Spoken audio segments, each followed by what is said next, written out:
we present My Music, a musical panel game devised by Edward J. Mason and Tony Schreier. And here to introduce the teams is Steve Race.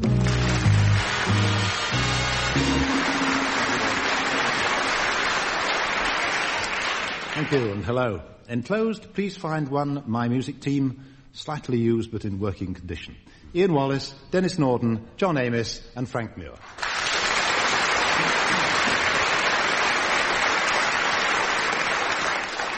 In the opening round this week, all the music has some connection with jumping.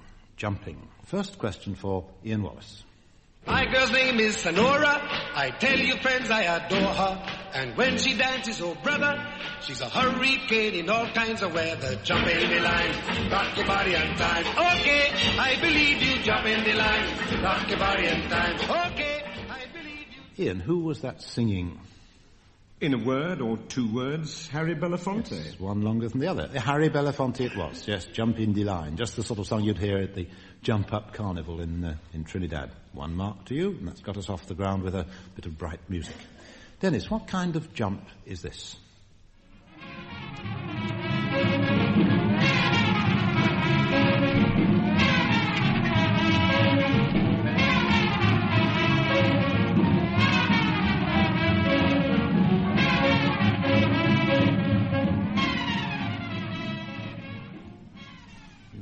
It's a jump of about 30 years to start, yes, to start with. It sounded like Harry James, and it sounded like 1 o'clock jump, which he made a bit, I don't know, Is it a 1 o'clock jump? No, it's the sequel. I didn't know there was a sequel. 1:30. Yeah. O'clock jump. No, didn't you know there was a sequel? No, not offhand. I didn't know. Was it? Yeah. Yes. Anybody in the audience? Thank you. 2 o'clock jump. Oh, yeah. right. Yes. Gosh, I wish I'd said that. I think we give you the mark because the theme and the basis and the arrangement was very much the same, really. So 2 o'clock jump is the answer and the mark for Denis. John Amis, who's doing the jumping here?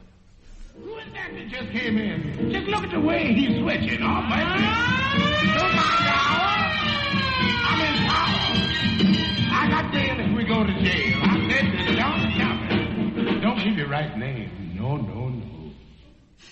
Remember him? Is that Mr. Overweight Waller? Yes. Thomas, the nickname? Fats Waller, yes. It's the raid at the end of his song, The Joint is Jumping. And the police siren, the joint is raided, and he says, don't give your right name. Oh, no. Somebody told me the other day they were in charge of Fats Waller when he was performing years ago at the Holborn Empire. And he'd had quite a few drinks. And he managed to get him to the Holborn Empire, and they steered him towards the stage, and he finally sat down, played 1 chord on the stage, and then fell asleep. Yes, that's right. Frank, this too is a jumping type number, in a sense.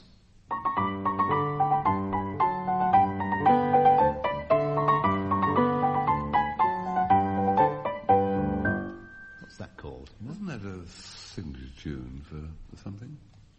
It's the Grasshopper's Dance. The Grasshopper's Dance, yes. They always used to say by whom in those days? Well, by grasshoppers, presumably. That's conceivable. Isn't it Bucalosi? Bucalosi. Yeah. Marvellously. Well cudgelled from your memory, yes. Right. Remember Hermione Gingold used to do, didn't she used to do a piece of... the cello. Yeah, with the cello, used to make Bucalossi into about 8 syllables. Yes. In that, do you remember, was that the song, I Wish I'd Never Taken Up the Cello? That one, was it? No, this was a monologue she used to do about the grasshopper dance. Yes, and it was Bucalosi. And on, everybody having got a remark so far, general musical questions, all pathetically easy if, like me, you have the answers in front of you. Ian Wallace, if the 4th is tragic, the 6th little, and the 9th great, what is wrong with the 8th? Well, nothing really, except there isn't quite enough of it. How true? Because? Because it's unfinished. Yes.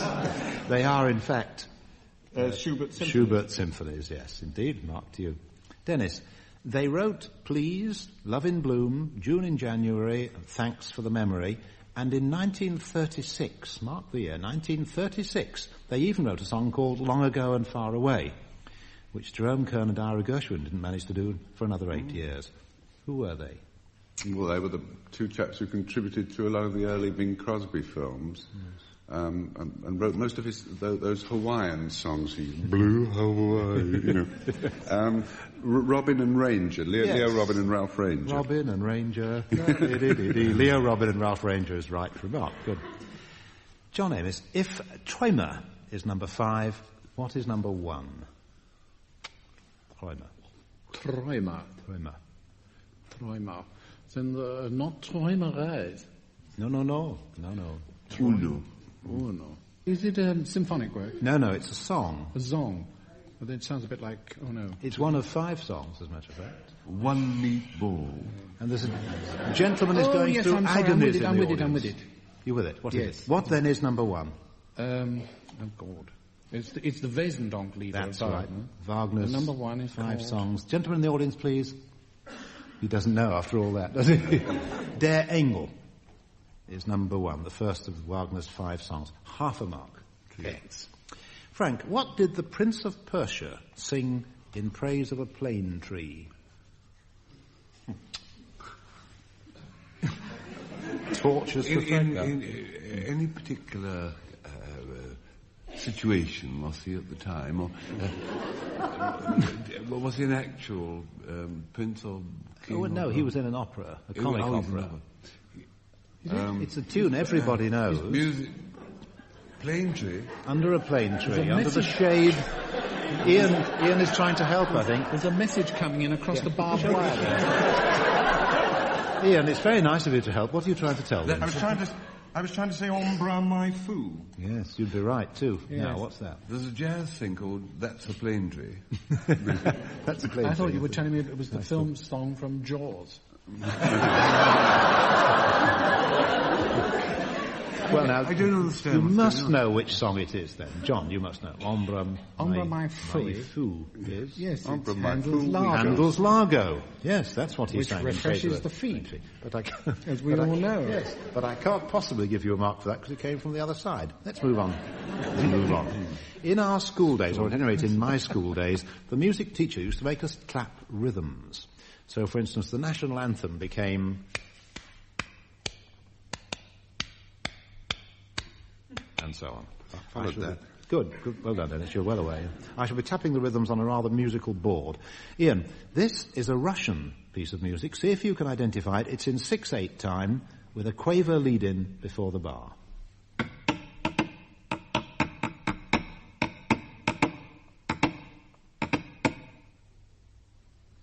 Very good. Got it? Yes. No, well, it's Russian. You said it was Russian, and... Well, why don't I play it and yes, give you half a mark if you can identify it from the music, right?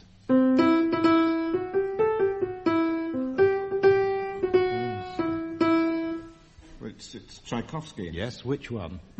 Which? No, I'm not going to... It's a symphony, but I'm not going to commit myself on which one. Right. No. Well, I can't. No, you can spare a mark, so no marks there. Tchaikovsky's 5th Symphony. Dennis, yours is English, a very popular piece of light music.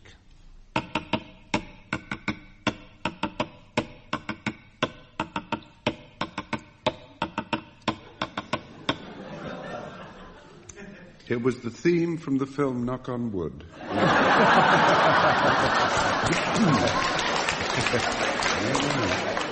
Any other ideas of it? No, except I don't know whether you're going for the woodpecker vote. I'll play it again. Half a mark if you can identify. Oh, yeah. I know it, but I couldn't put a name to it for the life. Do you know what it is? Oh, it's a sort of...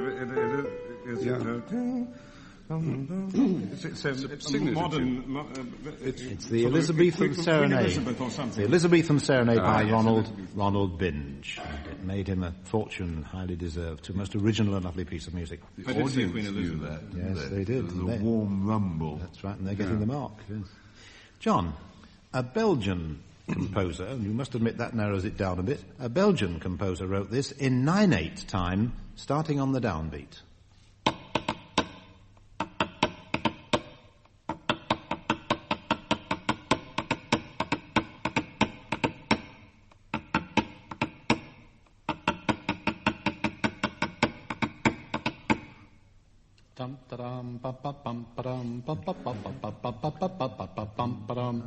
Yes. It's called The Accursed Huntsman.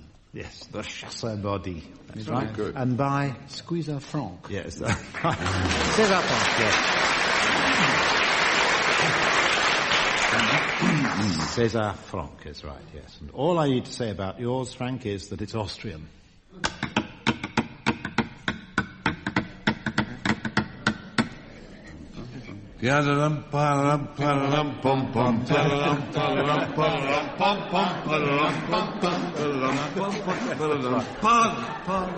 Yes.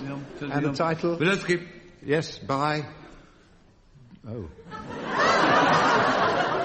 That wiped the Strauss off his face. by Johann Strauss, Yes. the elder. Yes, the elder. The that's father, right. you Yes. said. Pair, yes, the first. Right. No, Mark there Dew. were two of them, but he was the elder. Yeah, that's right. Oh, you mean unlike me and my daughter, she's now older than I am. From a listener in London, Northwest 3, I've received a marvellous list of songs suitable for adoption by the Law Society. Songs for lawyers, songs for high court judges, songs for magistrates. A promising field, I think you'll agree. In fact, I thought we'd see if you can come up with a suggestion. Ian, music for a member of the bar. And I seem to recollect that you were trained for the bar, so it's appropriate that you should start. Yes, it was. Something to do with It the becomes law. more and more obvious the more I try to do musical programs. Pulling Yes, pints. there are a few sort of very obvious Gilbert and Sullivan from Iolanthe and Trial by Jury, but I think probably you're thinking of something a little more esoteric, like what about for a very beautiful lady QC, Sweet Sue? Sweet Sue, is that? Thank you. Thank you. Yes. That was Frank. And I can cross out one of the ones I was going to give you at the end as well. Very good, Ian. One more. Right. Dennis, the legal profession song?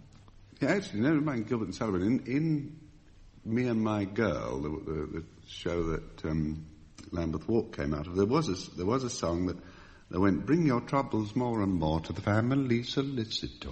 I didn't know that. Jolly. Ranging, I've got summons time, and the living is easy, or one that Living is difficult. Yeah, would hold very, very true is how can you believe me when I told you that I love you when you know I've been a lawyer all my life.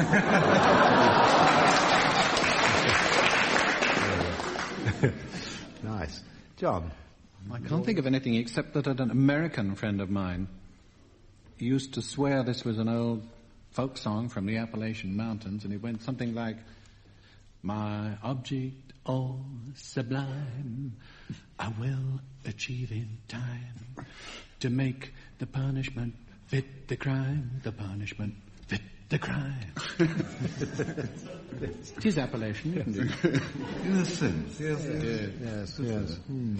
Frank, how have you been getting on with a lawyer's song? Well, everybody has said what I'd written down before me. All I've come up with is the theme song from Brief Encounter.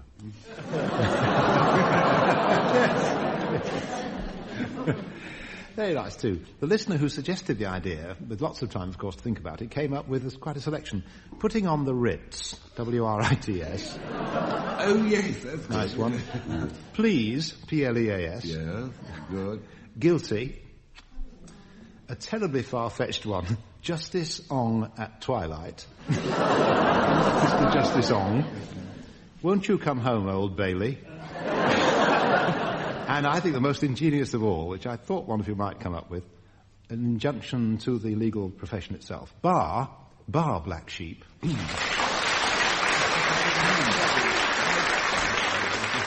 I don't know whether there's been a long-playing record yet called Don't Knock the Baroque, but it wouldn't surprise me if there is. Baroque music is immensely, indeed almost idiotically popular in London just now. You can fill a hall with names like Vivaldi, just as surely as you can empty a hall with music by living composers.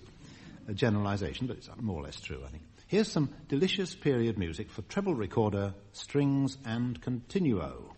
And I'm going to ask you, Ian, about the composer.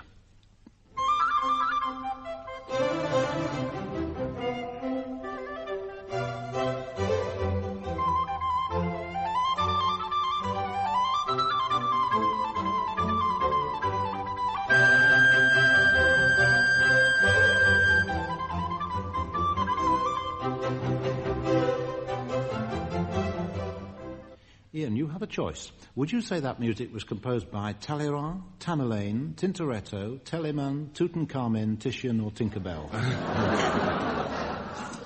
I don't think it's Tinkerbell. It's marvellous music, that, isn't it? It's the sort of thing where in a period play you hear somebody say, "La, Lady Fanshawe." Is that the minstrel coming across? You quiz me. Yes. Or how you do run on. Most of those people that you mentioned, happily, were not composers. I only recognise one composer, so I'm going to plunge for Telemann. Yeah, I like the way you say most of them were not composers. Well, you never know. People like Titian and Tintoretto might have knocked off a sonata in between pictures. How true, yeah. Telemann. Oh, Mr. Telemann, telling me banana. Telemann it was, 1681 to 1767, in case you were about to ask. And the mark to Ian. Dennis, I mentioned just now recorder, strings, and continuo. I noticed that. Odd word. I'm glad you did. Continuo is an odd word. I'm going to ask you what its origin is. What do you think it means? Continuo. Well, it's a Latin word, which means forthwith, or immediately. So it must be some kind of instrument that you must play immediately, like those things you cook that have to be consumed immediately. It would be something like if you made a flute out of ice. You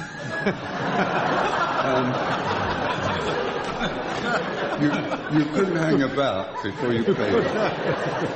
And it would be it would be a very Baroque thing to do, wouldn't it? No, I feel pretty confident about that. Well, I thought, yes, I'm sure you do, so you should. Continuo. On that record, the harpsichord part, it goes through. It continues throughout the performance. But as always, I prefer your answer. Yeah. Mark to you. John Amos, the recorder player we're hearing in this round, as you may have guessed, is David Munro. Here he is again.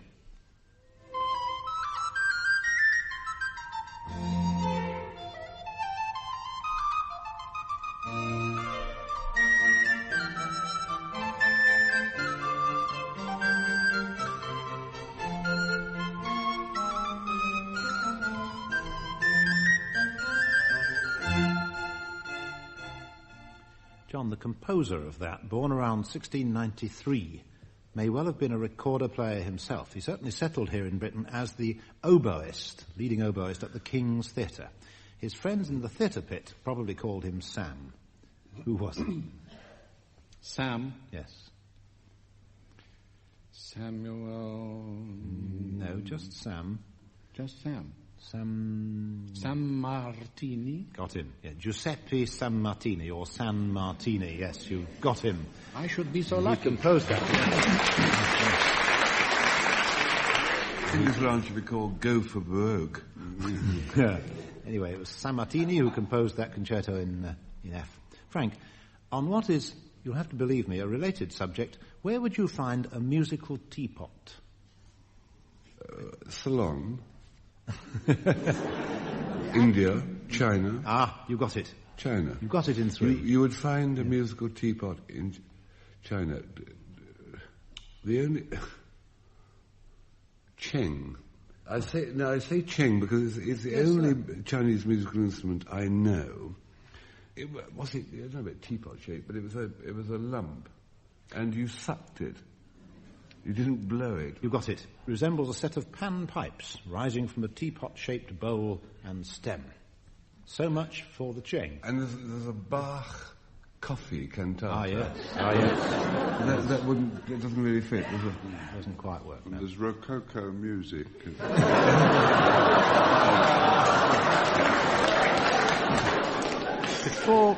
Before we end the programme and wish you sweet dreams, we have a final round of singing. 4 songs about dreams or about sleep.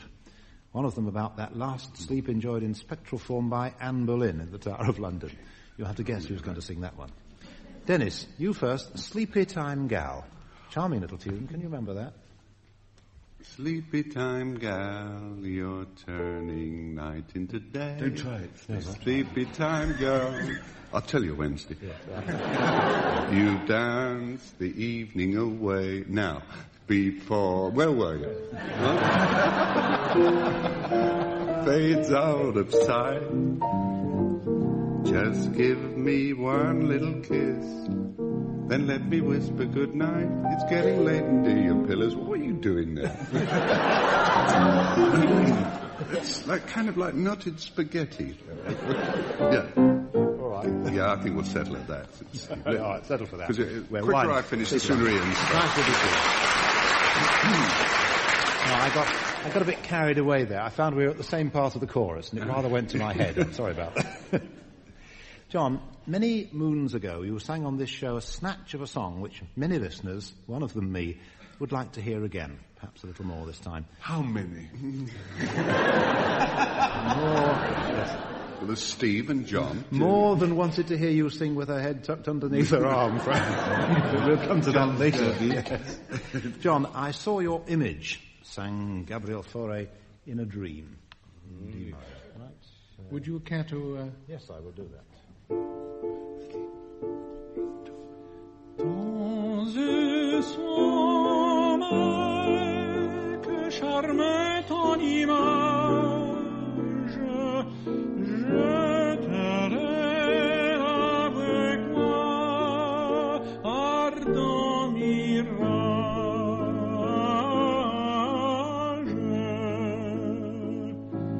Tes yeux étaient si doux, ta voix pure sonore, tu rayonnais comme un ciel éclairé par l'or.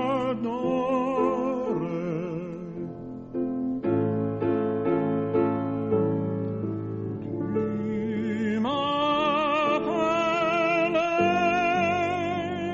je quittais la terre, comment fuir avec toi pour la lumière.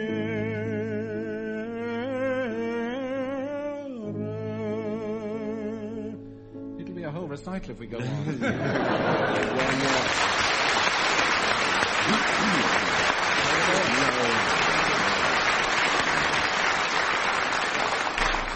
Frank, it is midnight, the Tower of London, a headless figure walks.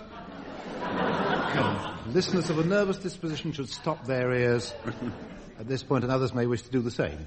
All right, Frank? Including the musicians. All yours.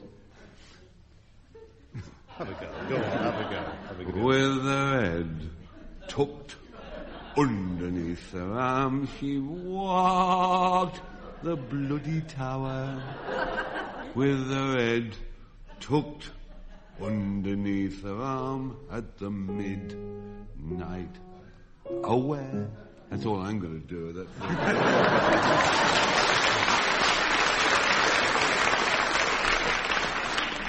Ian, weary, ill at ease, your fingers wandered idly over the organ keys when suddenly you found two lost chords. I couldn't play it. No. I say two lost chords because according to the song they were like the sound of a great Amen. And that's two chords as far as I'm concerned. I'm being a bit pedantic. Recital number 2 coming up. Shall I give you a chord? Yes. Seated one day at the organ, I was weary and ill at ease, and my fingers wandered idly over the noisy keys.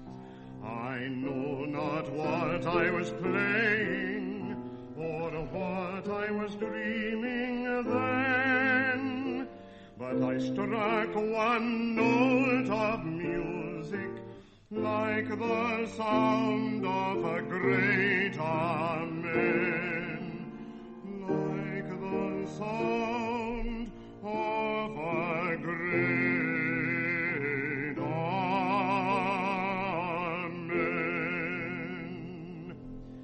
It may be the death's bright angel will speak in that chord again.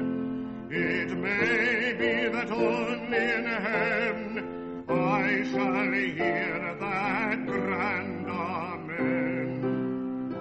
It may be that death's bright angel will in that cold again. It may be that only in hand I shall hear that grand amen.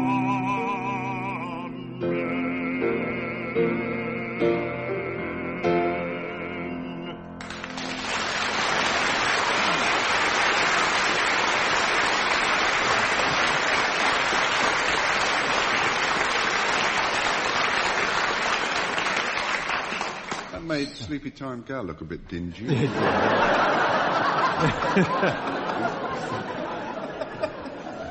now know that Ian Wallace it was, after all, the guy who found the lost chord. As for this week's contest, it's been a victory by half a mark only. A victory for John Amis and Frank Muir.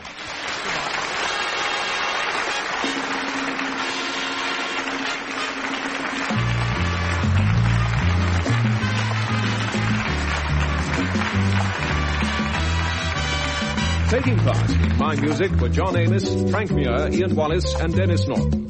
The chairman was Steve Race. The questions were compiled by Steve Race and the programme was produced by Tony Schreier.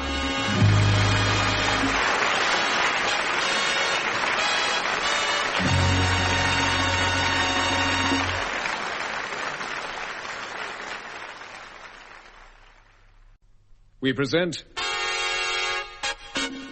My Music. A musical panel game devised by Edward J. Mason and Tony Schreier. And here to introduce the teams is Steve Race.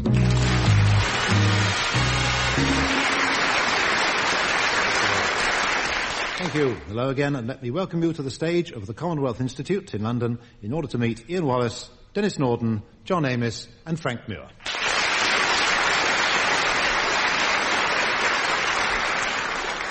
Ian, ça commence. In your case, a wild, abandoned dance. Do you feel equal to that? Yeah, it looks like. I'll have a go. You have a go. Right, here goes.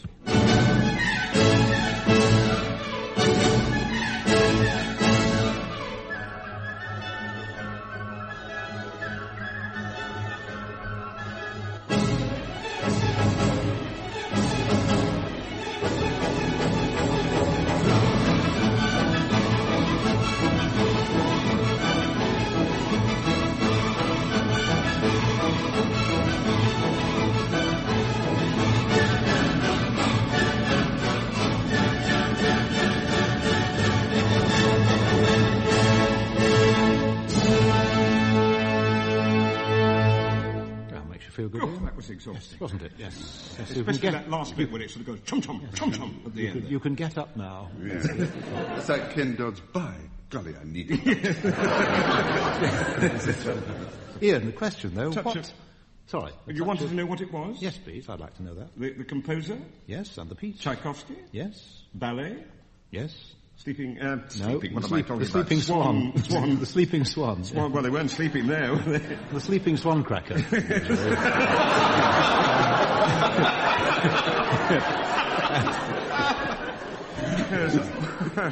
I'll settle for the swan bit. Born 1812 and still flapping about. Yeah. It was the Chardash. The Chardash, yes. Yes, that's right. Very good. Only 1 mark, I'm afraid, but lots of good answers there. Out of how many? Out of 1. Oh, good. That's all right. Dennis, here's a terrific dance rhythm and I think a very exciting artist as well.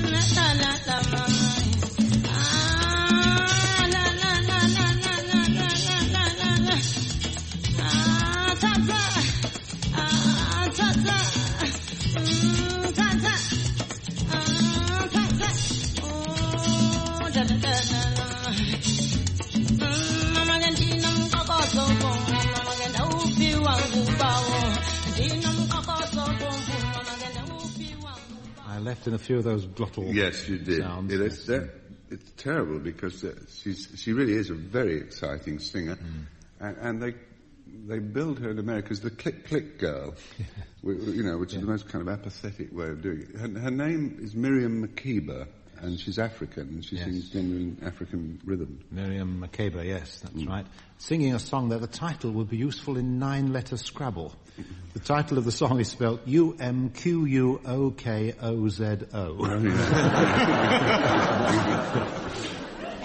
Mark, to you. It's only a true voice like that the arranger can orchestrate like an instrument. Yes, absolutely, yes. John Amos, another dance. Whose dance?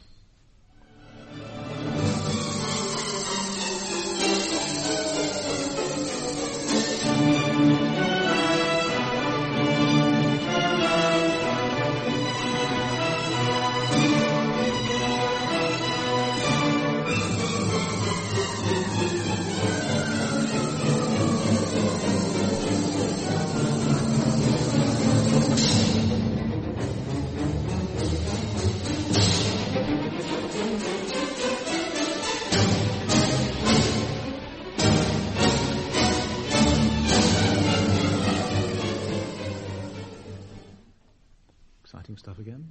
Not mine. Russian? Yes. Mussorgsky? Yes. Persian dances? Yes, the dance of the Persian slaves. It's probably just another way of putting the same thing. From begins with a K. Begins with a K. At least it does in our language. Or perhaps theirs. Kovanchina. Oh. Yes, the dance of the Persian slaves. You got it, though. Mussorgsky's music, Rage-War, Rimsky-Korsakov. Mark, to you. Frank, the subject is still dancing, but nearer home. Hey, little boy, get your dancing shoes, your gold satin jacket and the silvery blues, and it'll be alright, dancing on a Saturday night. She wrote it as well. Who is she? It's a lovely sort of Minnie Mouse voice. Yes, really, it's charming, I think. Blossom Dearie was the first one, really, who did that kind of yes, thing. You're not suggesting it was she. Yeah, no, you're right. No. It was it's a very talented and extremely pretty writer and singer called Lindsay DePaul. Lindsay DePaul it was, yes. Her song, her voice, her piano, very talented girl. Mark, to you. On this matter of identification, we were talking a little while ago about how people half remember a line of a song. And a listener from... Us? What do you mean we're talking about other people? Well, this is other people, because a listener from Leeds has written, he says he remembers his mother doing the housework and happily trilling, "See what the boys in the bathroom will have." It was a plug number. And we move on to the second round and some operatic settings, really, in the theatrical sense of sets. Ian, what begins at a cafe and ends at a banquet? Begins at a cafe. Give you more information if you want it. Yeah, I'll have a little more. Right. Scene 1, on the terrace in front of a cafe, Naples, 18th century. And then finally, Act 2, Scene 3, a banqueting hall. Ah, yes. That's Cozy. Yes. And what's the name of the opera he wrote? Yes. Yes, go on. Così fan tutte by Mozart. Dennis, what begins in a courthouse and ends by a bank? Liberace's libel action against the Daily Mirror.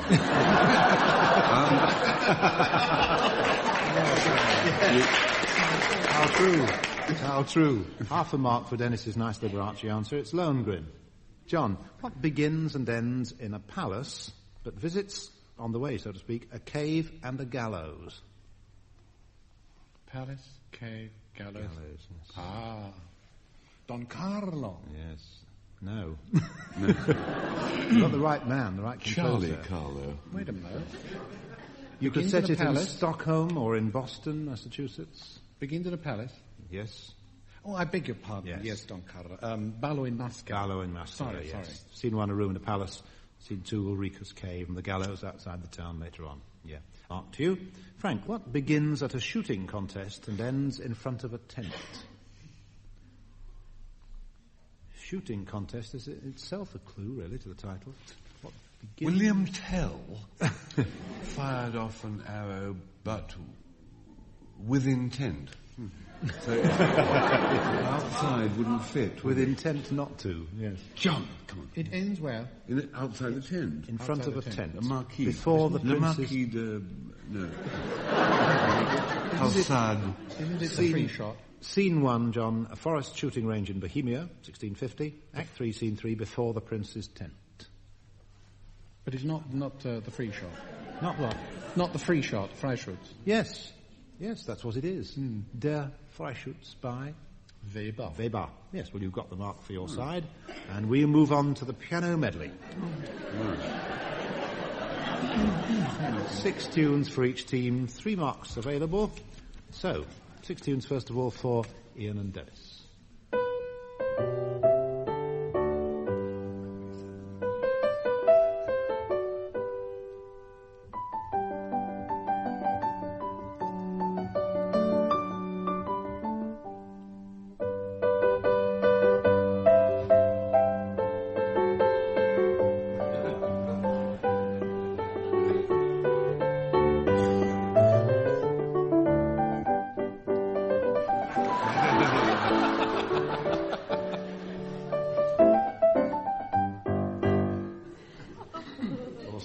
Scribbling. Always scribble, eh, Mr. Wallace? Yes. Don't bother with me, Steve. Well, you got...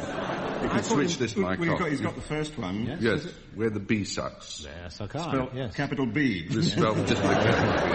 I was trying speed writing there because I thought I'd be getting all the 6 down. I might as well have wrote the word out in full. In fact, half the lyric I would have had time for. Ian, did you get the next one in English or in German? Yeah, the next one is graven on my heart, actually. No, it's not. Never heard. Goodbye.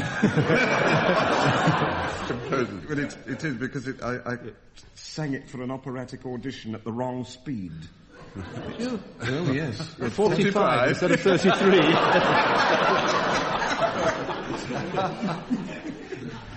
It came out like Eartha Kitt. Yeah. Really? We must hear about that someday. Meanwhile, what is it? It is... some people call it a fowler bold in me you see. Yes. A man of mirth and minstrelsy.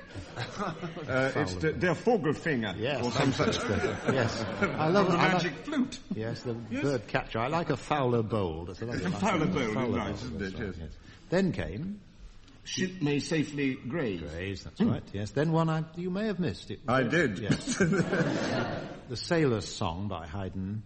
Yes. About the joy of a sailor's life and so on. Yes. Then came 2 more, which you must have got. Well, Sailor's Hornpipe. Yes, thank you.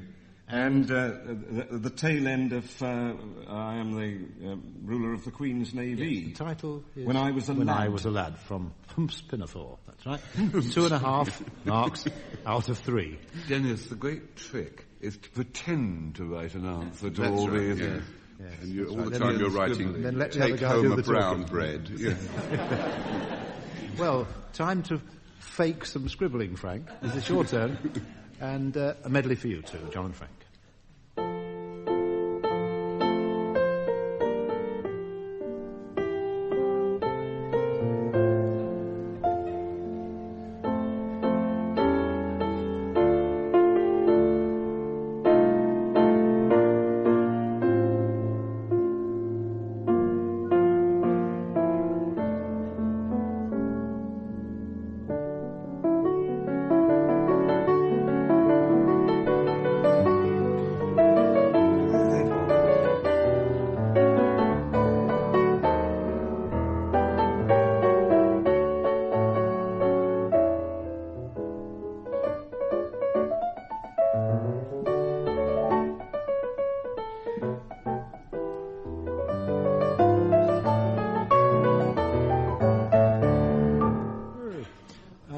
Right.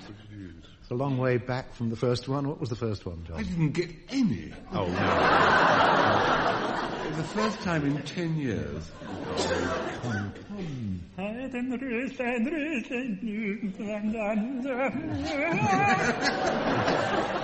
Give him a mark. Elizabeth Amis. Can you come back on the All Winners programme? Haydn Röslein by... Schubert. Yes, thank you. Right. The next one was a song, I think, by Tchaikovsky. Yes, sad song. Now, what are the songs of Tchaikovsky called? Tchaikovsky's Lieder. Follow my lead.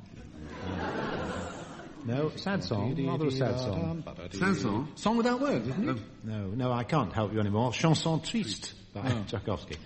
Never mind. Then came 4 more. Let's just rattle through them. Frank, let's just rattle through them. No, rattle through John, yeah. Did you get the first? Any more of them, John? No. No more? No more.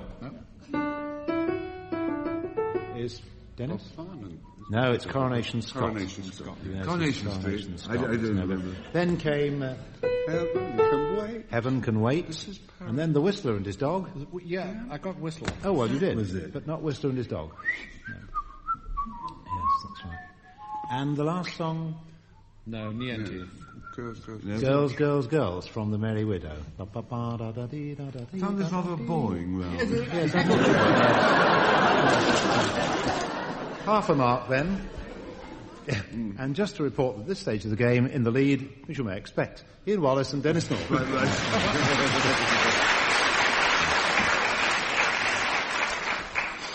There's a line from Milton. There let the pealing organ blow, which always pleased me as a boy because the organ in our chapel really was peeling, practically falling apart. Because the organ is a magnificent instrument. Ian, here's a familiar organ piece, familiar at any rate ever since a certain royal wedding.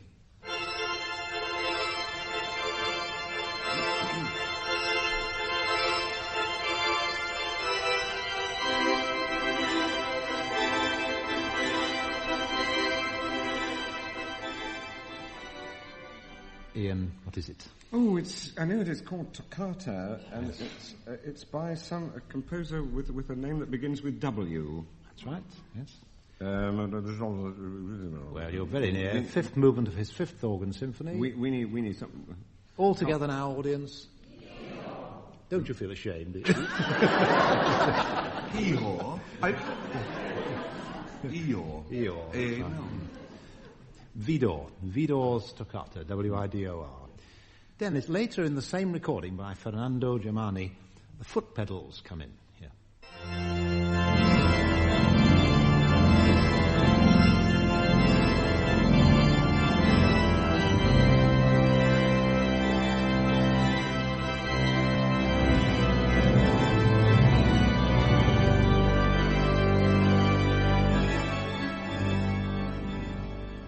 Dennis, take it from me, it's a lovely feeling when you dig your toes or heels down into the pedal board and sounds like that come out of the organ far above you.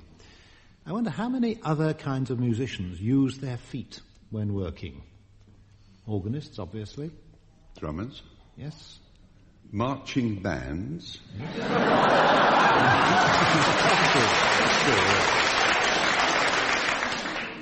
And there's a chap who plays a concertina on a tightrope. And he better use his feet. Yeah. That's it about, yes. Percussionists of various kinds. Pianists, too. Pianists, yeah. Harpists, as well.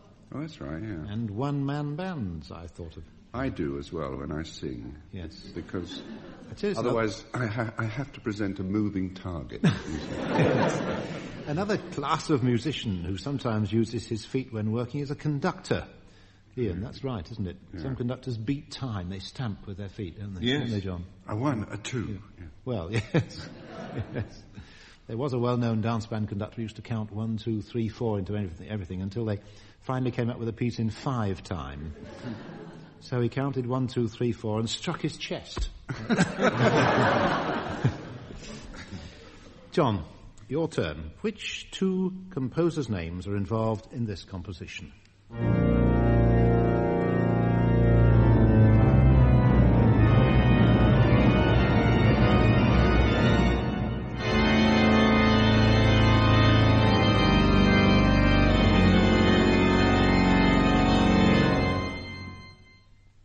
Liszt and Bach.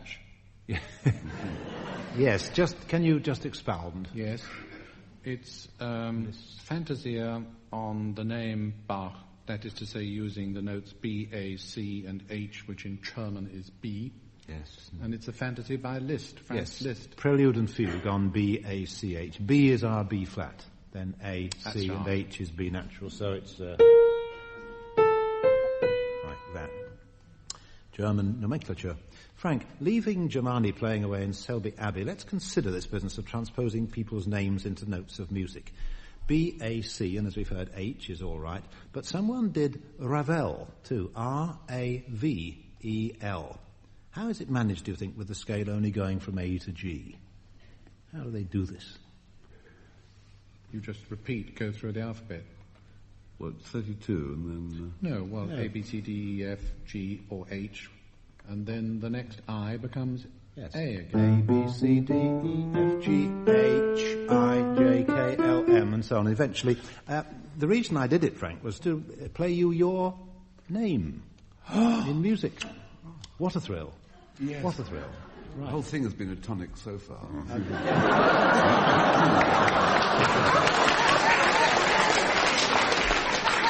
I'll do the Frank first, and then the Muir. So it's F-R-A-N... Can you? Yes, F-R-A-N-K, and then M-U-I-R. Exciting. Here we are. You ready? Lovely. Right. And...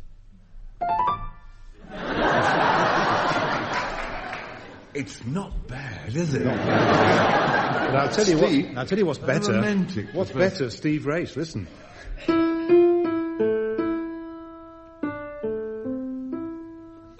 Lovely. Well, there you are. On to the last round. 4 love songs, requited or unrequited, according to taste, and our closing round this week. Dennis, you've got me in your clutches and I can't get free. In other words... Yes, you're going to be a habit with me. Actually, that's got... Do you remember you did a round once by plucking lines from lyrics of popular songs, which sounded rather awful when you plucked them at... A lot of kisses on the bottom was one of them. Well, that you're getting to be a habit, which comes from I'm going to sit right down and write myself a letter. But going to be a habit with me has one. I used to think that love was something that I could take or leave alone. But now I find I'm lost without my supply. I want you for my own.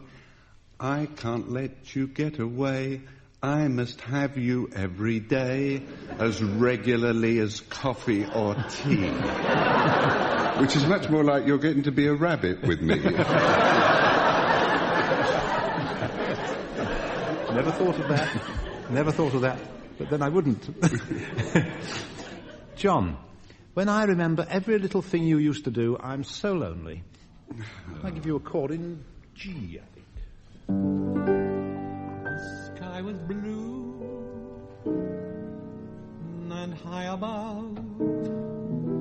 The moon was new and so was love.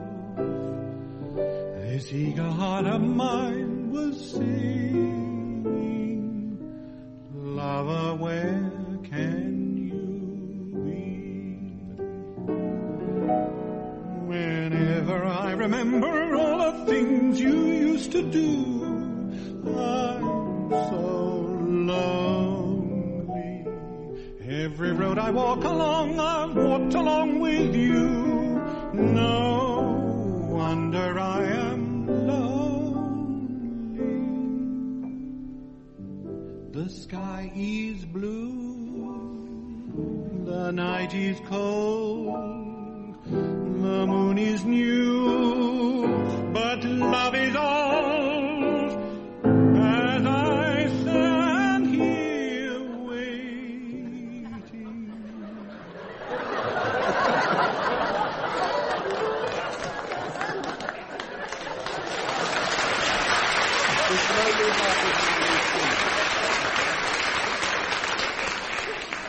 You're done. I liked got slightly mixed up, didn't I? I liked your line about the nightie. The nightie's cold. I thought it was very sweet.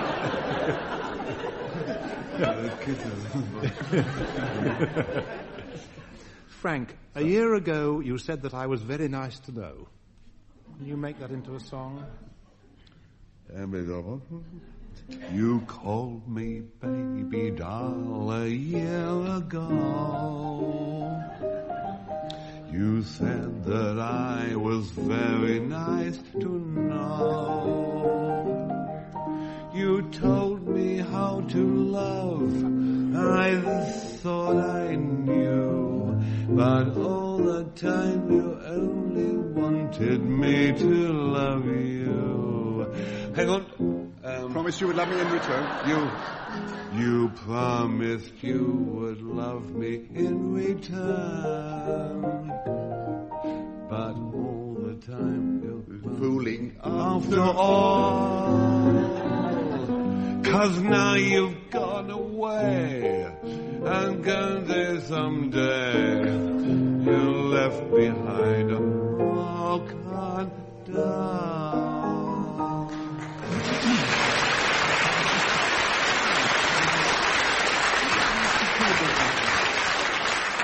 I tell you the mistake you made. You took your glasses off.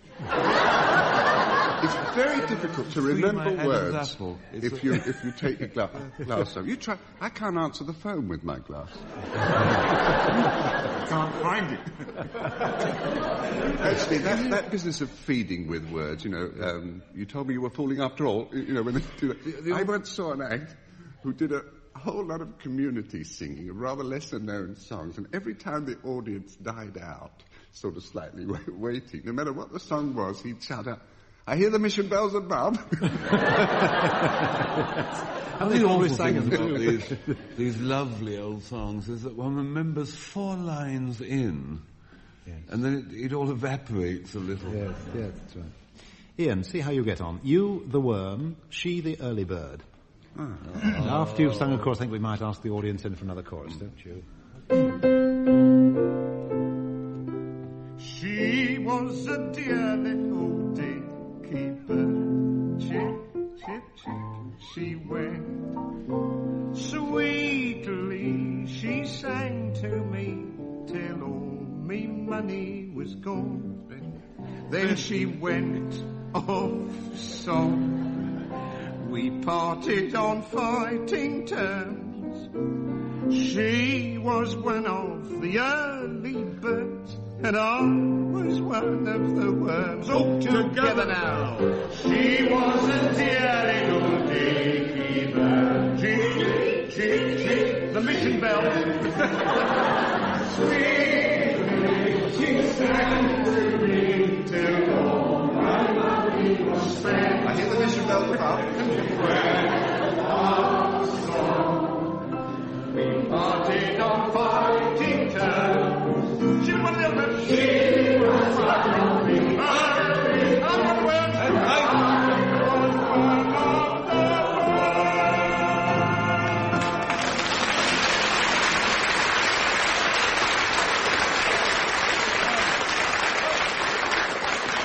Best order, please, Lord Chairman.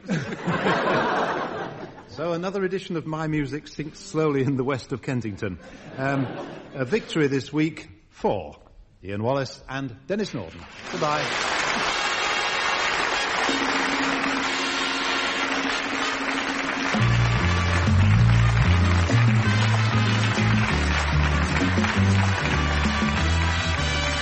Taking part in My Music were John Amos, Frank Muir, Ian Wallace and Denis Norden.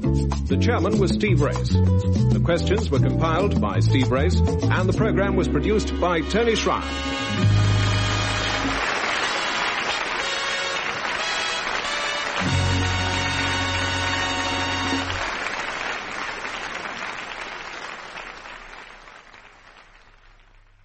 We present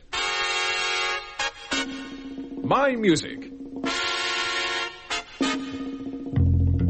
a musical panel game devised by Edward J. Mason and Tony Schreier. And here to introduce the teams is Steve Race.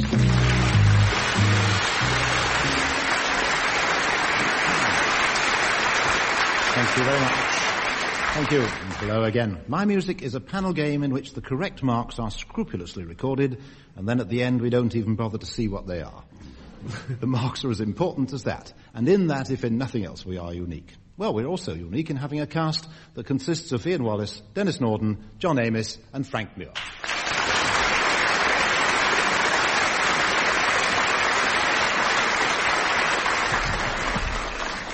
Ian Wallace, the first question goes to you, as always. Something quite magnificent begins, after a brief introduction, like this. What is it, and by whom?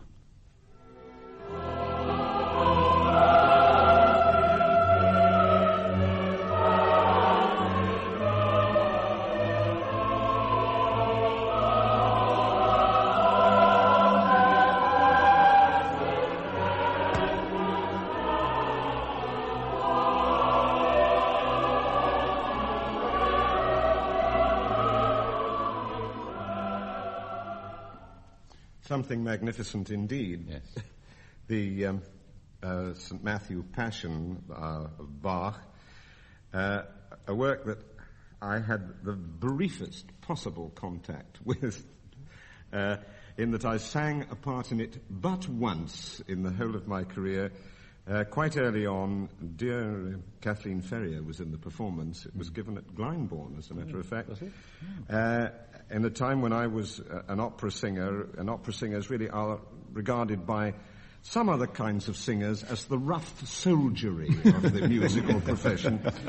And having been sort of belting away at Rossini and Puccini and so on, I really wasn't very good at this beautiful, exquisite music that appeals so much to the intellect as well as the other senses. And I don't think I was very good, and everybody was very nice about it, and I've never been asked to sing it since.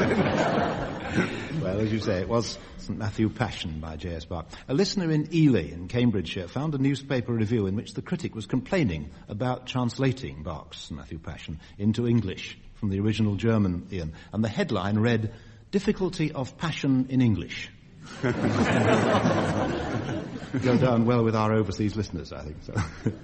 Dennis, two singers here, very different kind of music, two singers from a Hollywood musical. Who are they?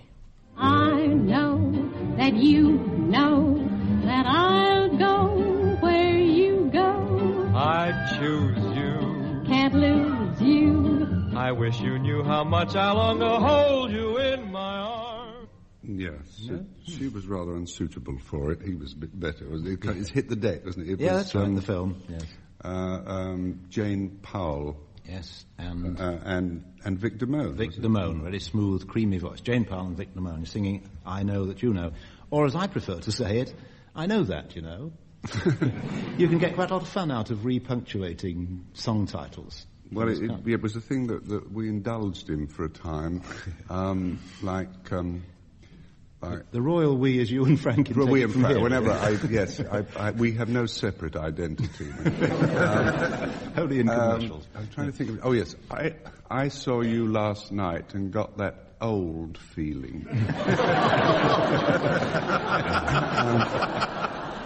Another one, as I remember, is if you repunctuate it, is "Love is where you find it."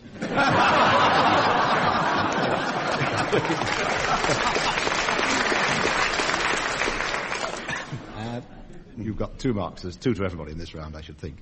John, there's one particular British singer, wonderful artist, whose voice is an absolute joy. Unfortunately for me, I love her most of all in Elgar. And the result is that whatever she's singing, it sounds to me as though Elgar wrote it.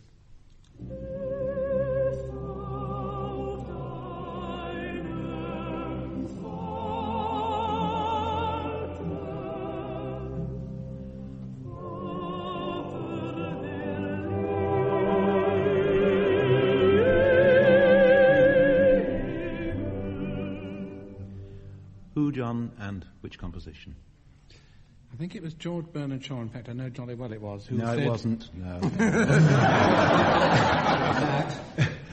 That there is one thing that should not be demanded of a man, and that is to listen to Brahms's German Requiem twice. Yes, a dreadful thing to say, but he said it. Yes. It was it wasn't the German Requiem. No, it was not. You've caught us out. Oh, well then it's the other thing, the Alto Rhapsody. Alto Rhapsody, yes. And the singer? Janet Baker. Yes, Dame Janet Baker. We give him the 2, I think, don't you? Although he got the wrong piece. What a generous lot you are. That was a very fervent yes. Yes. Thank you, Mrs. Davis. Yes. Can I have my 2 marks and not the question? No, I think you'll enjoy your question. I hope you will. Anyway, it's a little more Brahms for you, actually, Frank. It's part of the 2nd piano concerto.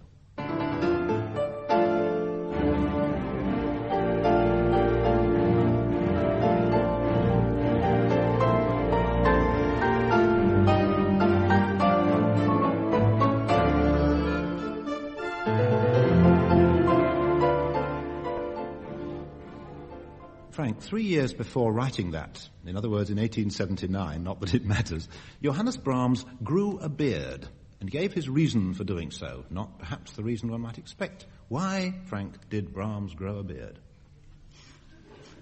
Well, he was a pale lad, you recall, and had rather a lot of hair. And in the tram in Vienna, a lad got up and said, "Wollen Sie sitzen, Fräulein?" And he grew a beard. Well, it's well known. Yes and no. It's a well-known fact. It is. 2 marks. I'm going to quote Goldsmith at you, who said, "Error is ever talkative." Quote one of your own 18th century writers. Actually, you get the marks, why not? Brahms said, on growing the beard, rather an odd remark, "I do not want to look like an actor or a priest." And I would have thought that priests wore beards then. And actors do. On to some more or less random musical matters. Ian, what have these three in common? Gilmont, Vienne, and Carg-Illet. Oh, what they have in common is that I don't know anything about any of them. Oh, Gilmont. They sound rather like...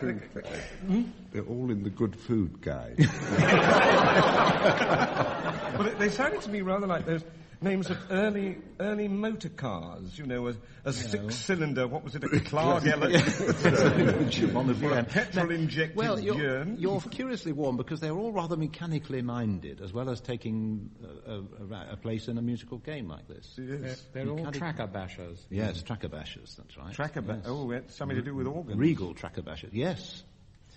Well, I don't know what to do about this. I suppose give John half an hour. Yes.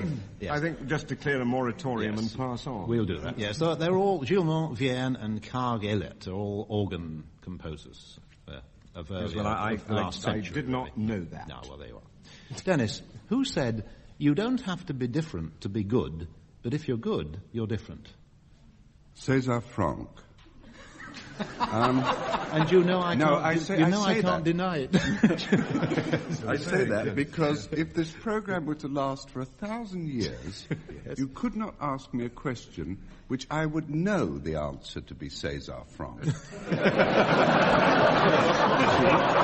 Every time you say those words. Exactly. If I therefore answer a question that I don't know with ringingly confident César Franck, yes, it might just come up. Well, I'm in a difficult position here because I don't know that César Franck didn't say that at the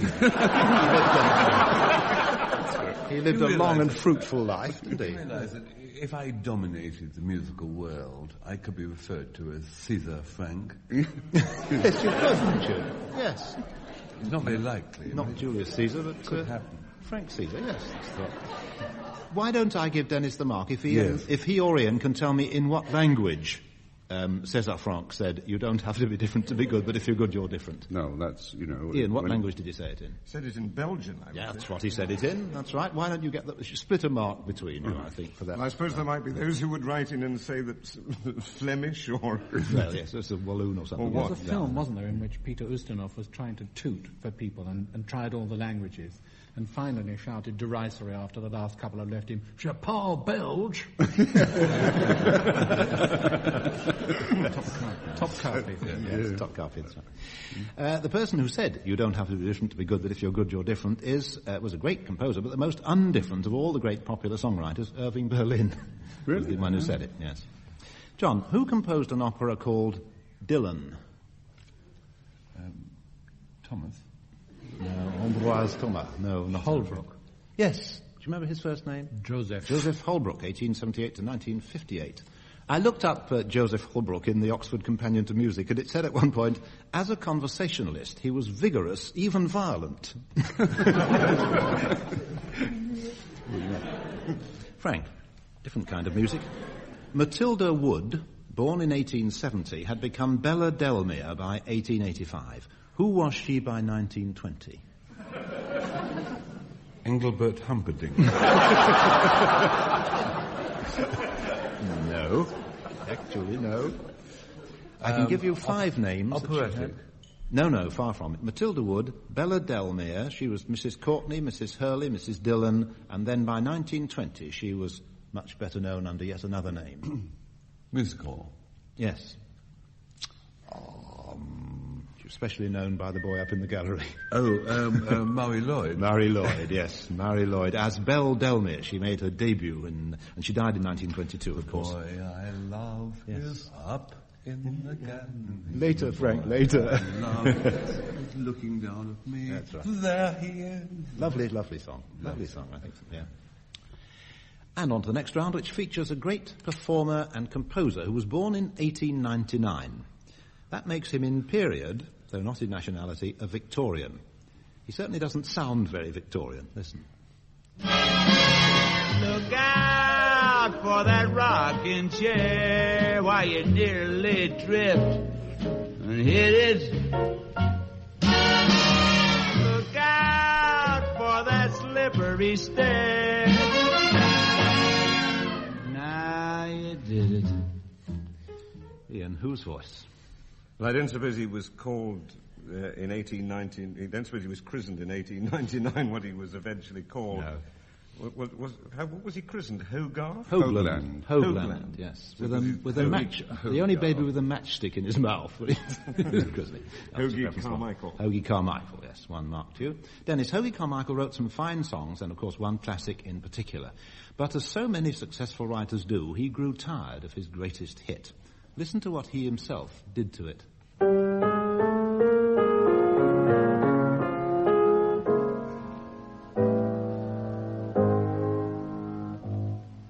Sometimes I wonder why I spend the lonely night dreaming of a song. The melody haunts my reverie, and I am once again with you. The melody may haunt his reverie, but not in that form, I would have thought. It's odd, isn't it, the composer changing it like that? Odd, by the way, too, Dennis, that the drummer on that record was Spike Jones in his younger days, when he was a session musician. Whose words, Dennis, for Stardust? Were Mitchell Parish. Yes. I've been saving to say, whenever Stardust came up, about a man who had hay fever so badly that he even sneezed when they played Stardust. Now I've said it, and I don't know, I feel sort of empty. Numb. Gordon's a bit numb too, I thought. Perhaps Frank Sinatra was allergic, that's why he did that record, just singing the verse, didn't risk the chorus. Yes. John, back to Hoagy Carmichael. He collaborated with Johnny Mercer for this song.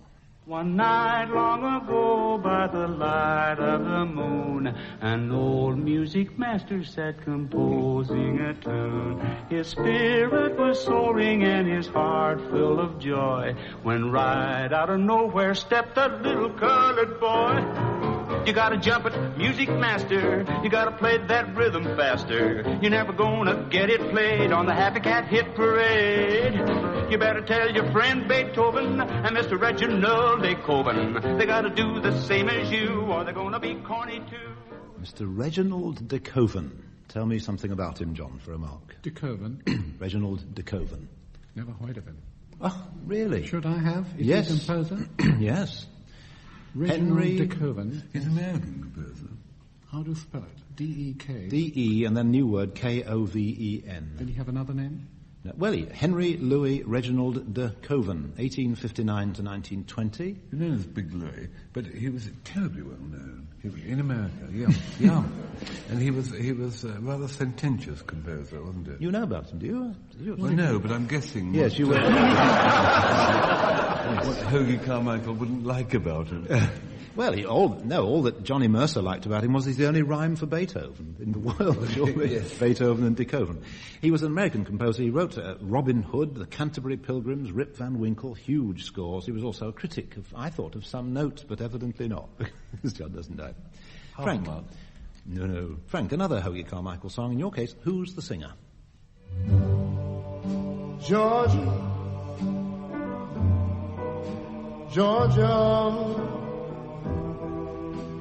the whole day through,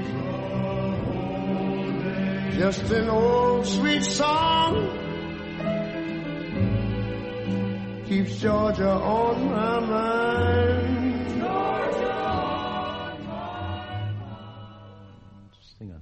Well, he's not a patch on Nat Ganella. But he's Ray Charles. Yes, Ray Charles. Known in the profession for quite a long time as the Genius, which is going it a bit strong, I think. But he had little, yes. Have you ever been called the Genius? I haven't. No. Thank the Lord. Yeah, Ray Charles. The song composed in 1930 by Hoagy Carmichael. You get the mark. And the score at the moment, a tie. Brilliant.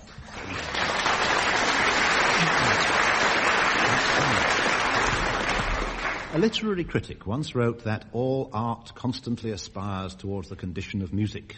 He was writing about painting at the time, and in the history of painting there have been repeated associations with the art of music, canvases and compositions with the same title. For example, one that leads me to Ian's question in this painting and music round. Ian, what's the connection between this music and Vincent van Gogh?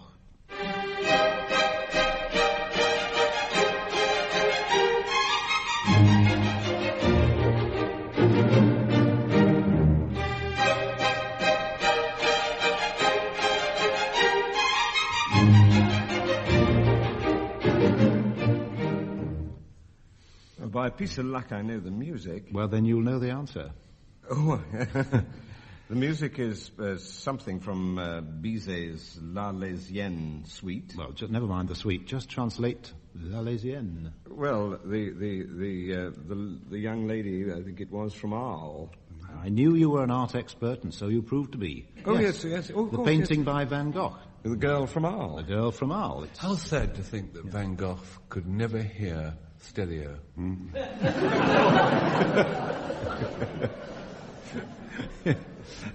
Yes. Come to think of it, yes. Dennis, what can you tell me about this painting?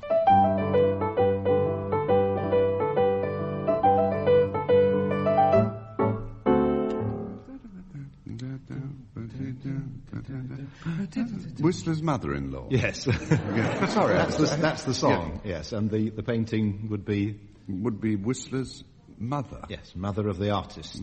Have you thought of those sort of great losers of history, like Whistler's father, or Signor de Milo, or the Sabine Men? Or the Miserable Cavalier. Never got painted. Anyway, what was it about Whistler's mother? I never knew. Well, nothing about it. Nothing about it. Just a lovely picture. Just a lovely picture. The idea of full profile, I suppose. It's in the Louvre, if anybody wants to go and see it. And the tune was a great favourite. Do you remember here, George Evans used to sing it with Geraldo's band. That's on a different artistic plane, of course, but never mind. Mark. John, there's another famous painting in the Louvre which depicts some survivors from a shipwreck. It dates from 1819. Almost 150 years later, a composer used the same title for an oratorio. Can you name the composer and even perhaps the painter? Hans Werner Henze. Yes, Hans Werner Henze. The Raft of the Medusa. Yes. The painter is either Géricault. Yes. Go no further. Go no further. Yes. All right. I was thinking it was that other fellow who wrote the journals, Delacroix. Yes, the other Frenchman, as you might say. Yes, good choice. Anyway, Géricault was right, and Hans Werner Henze wrote the oratorio in 1968. Balls off Géricault. Yes. Frank, let me turn back to the piano for yours.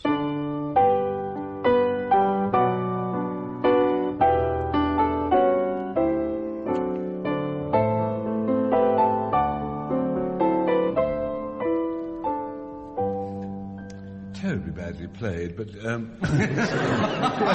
very good. It was you. Yes, thank you. When I play it, who might you expect to see at any moment? Your piano teacher. No.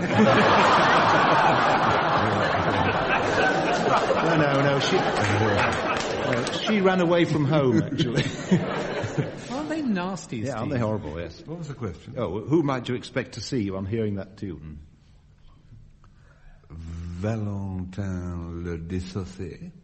La Goulou. Yes. Oh, lovely, yes. That's right. In other words, all the inhabitants of Toulouse-Lautrec's world. Which was the one with the chin and that top hat? Was that... That was Valentin was it? Yes. Dessaussé. Yes, wonderful the face. boneless. I see him from time to time in London, don't you? Now and again in crowds, yes. Toulouse-Lautrec. It was the theme song from that. Yes, Georges Auric wrote it for the John Huston's film Moulin Rouge. Just before introducing this final round, in which the singing is led by Denis Norden, Let me remind you of a character in She Stoops to Conquer who says of somebody, I loves to hear him sing because he never gives us anything that's low. Dennis, how true that is, isn't it? Oh, after I said that rotten thing about you, Steve, there you are, I see. You know how to give a guy guilt, don't you? It's meant to be confidence. Because I want you, if you will, to borrow the words of Johnny Mercer, underline the positive, cut out the negative, and have no truck with Mr. In-Between at all. You gotta accentuate the positive, eliminate the negative, latch on to the affirmative, don't mess with Mr. In-Between. Very good. About all. That's yes, about I think it'll do for now. I never liked it anyway, actually. No.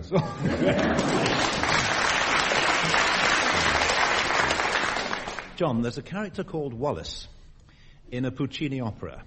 At one beautifully melodious point in the saga of the Polka Saloon, he recalls his folk in the homestead way back yonder.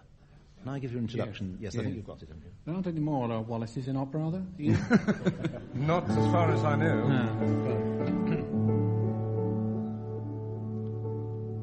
I am thinking of the folks in the homestead, in the homestead,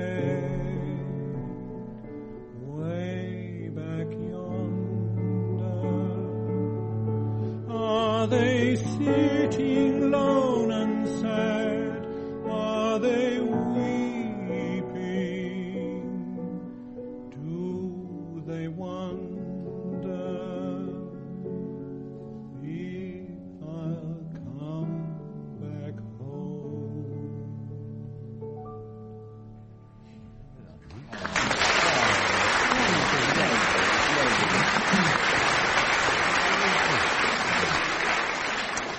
What is rather interesting about that, did you know the girl from the Golden West was taken from a play by David Belasco, and Puccini looked, I think, for something like 6 or 7 years for a new subject for an opera, and he saw this play, and he didn't take too much notice. He didn't speak very good English anyway.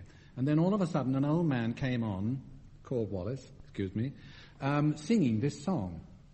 The dog tray, the old dog tray. And Puccini said, aha, I got a theme for my opera, huh? And that's what started it all off. Birth of Girl of the Golden West. Mm-hmm.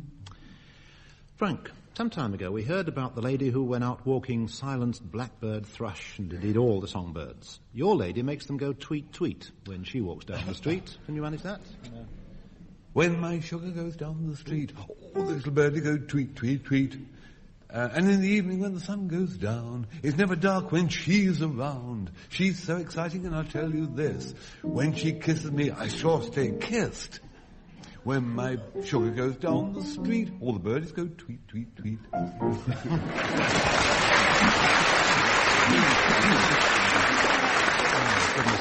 That was a taxing accompaniment, I can tell you. Your fingers out there. This one, yes. This one maybe, I think. Ian, concluding this all-American round, you've got no car, no mule, no misery, nothing. But it's enough, according to Gershwin. Mm-hmm. Okay? Like a key? It's a difficult song, this, I always think. Yes. Like an introduction or just a key? Every song a difficult song. This one I don't think I've ever got right. Let's have a go at it anyway. I got plenty of nodding, and nodding's plenty for me. I got no car, I got no mule, I got no misery. The folks with plenty got a lock on the door. Afraid somebody's going to rob 'em while they's out making more. What for? I got no lock on the door, that's no way to be. They can steal the rug from the floor, that's okay with me, 'cause the things that I prize, like the stars in the skies, are all free. Oh, I got plenty of nodding, and nodding's plenty for me. I got my gal, I got my song, got heaven to hold day long. No use complaining, got my gal, got my Lord, got my song.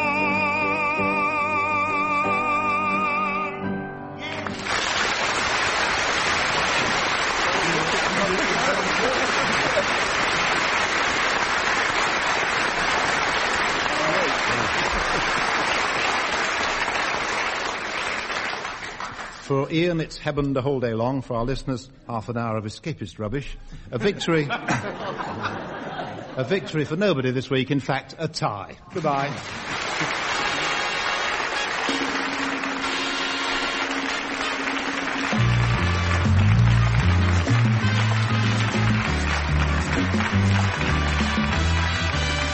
Taking part in My Music were John Amos, Frank Muir, Ian Wallace and Denis Norden. The chairman was Steve Race. The questions were compiled by Steve Race and the programme was produced by Tony Schreier.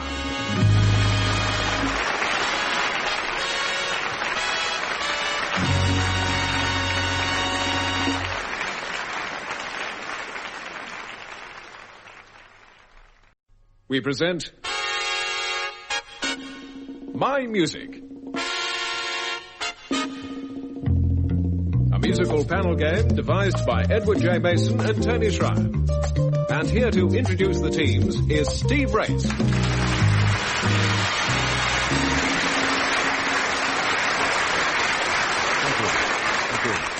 Hello again. The first item on the agenda I see is Chairman's Remarks. The only remark the Chairman wishes to make is that it's nice to be here with the cast unchanged. Ian Wallace, Denis Norden, John Amos, Frank Muir.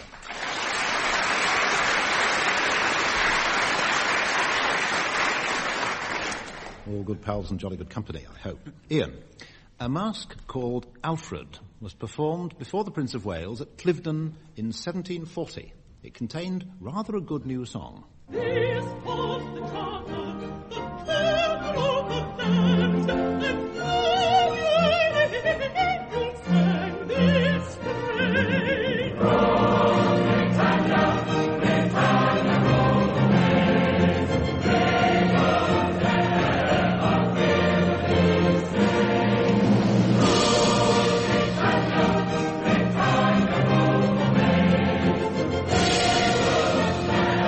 roll away.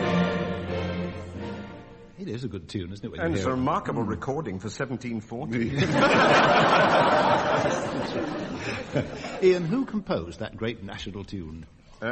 Thomas Arne. 1710 to 1778. How right you are, a mark to you. Some people confuse Rule Britannia by Arne with a march by Elgar, which leads to the expression he doesn't know his Arne from his Elgar. You worked that in, didn't you? You only asked the question in order to work that in. That's right. Never done that, Frank. Never done that, eh? No. Can we have a borrow of that sometime? Have a borrow of that. Yes, that's right. Dennis, for you, another British song with sort of historical traditions. It's a long, long way to Tipperary. It's a long way to go. It's a long, long way to Tipperary. To the sweetest boy I know. Dennis, what's the connection between that voice and this voice? Well, if you ever been down to New Orleans, you can understand just what I mean. All week long, the crowds amount, but on Saturday night, they go from house to house. You don't have to pay the usual admission if you're a cook or a waiter or a good musician. If you happen to be running by stop in that Saturday night fish fry. Yeah, fabulous number, that. It's Ella Logan. Yes. And I was puzzled by the second one till the S sounds predominated. Annie Ross has not a sibilant way, but a very individual way of singing her S's, and they're both members of the Logan family who've done so much in Scottish or British entertainment. Yes. Aunt and niece. Ella Logan, the aunt of Annie Ross. And those are the two voices we heard there. John Amos, this is a piece of music you couldn't be expected to know, and I would be quite genuinely amazed if you've even heard it. What interests me is whether, from purely musical evidence, you can assess the year in which the composer was born.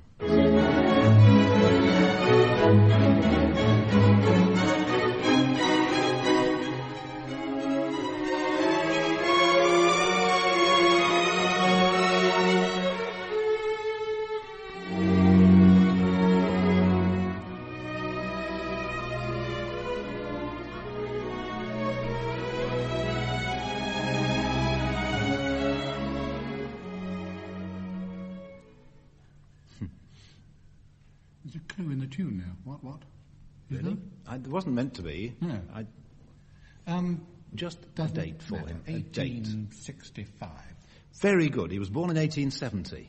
That's tremendous. Very good indeed. Yeah. title is Melodious Symphony No. 9 in E for strings. It was written by the Australian composer Alfred Hill. Born in Melbourne in 1870, died in Sydney in 1960. Diana cries. Very good. Alfred Hill. Frank Muir, from way out of the past, here's the voice of Caruso.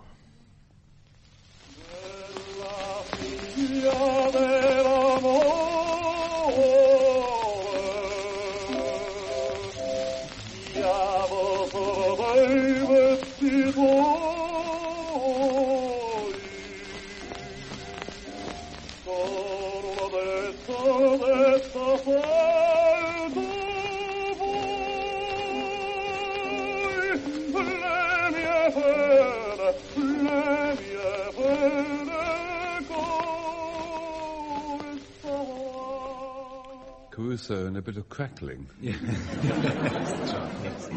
That was the voice, though, of Signor Caruso. Frank, in a song of less elevated pedigree, Signor Caruso told who that he ought to do what? Signor Caruso told me I ought to do so. Yes, that's absolutely right. I want to sing in opera, sing in opera. You know who made the song his own? No, Wilkie Bard, yes. Wilkie Bard, Bard, that's right. Interesting thing that to avoid copyright infringement, they changed the tune, and you sang it in the altered way then, quite correctly. Not, but under the entirely erroneous and mistaken idea that you can get away with plagiarism if you don't do more than 4 bars. It's absolutely false, but people still believe it to be true. Mark, do you How ever many watch that? bars can you get away with it? It depends on the judge and the jury, doesn't it? Ah. It's not a numerical thing at all. Yeah. 6 tunes, 6 titles. Ah. Apart from massive doodles drawn by Denis throughout each of these programmes, this is the only time the teams bring out pens and paper. Time, in short, for the piano medley. 6 tunes, 6 titles, half a mark for each. And the first medley for Ian and Denis.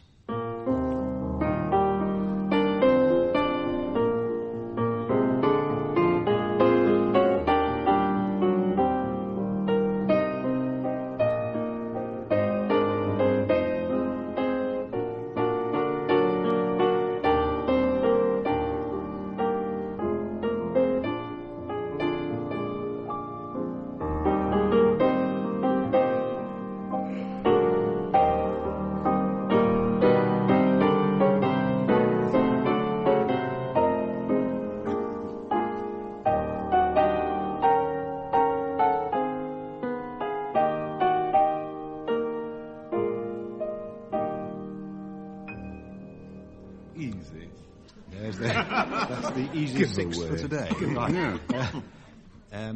Denis, I should think the first 2, probably. Or Ian, Broadway yes. Melody. Yes, that's and right. the second was I always associate with Billy Ternant's orchestra. You know the way Billy Ternant used to play with that? I think they call it rippling rhythm. Yes. And that's very rich kind of orchestration. Yes. Head on my shoulder and linger a while. Linger a while. That's right. Then, Ian? My Hero from the Chocolate Soldier. Yes. I Love You Only, I've got that down. Yeah, remember, absolutely right. Right, too. I love you only. Yes. And then came 3 more, there are. 3 more. Anytime's Kissing Time. Yes. From Chuchin. Yes. You Were Never Lovelier. Yeah.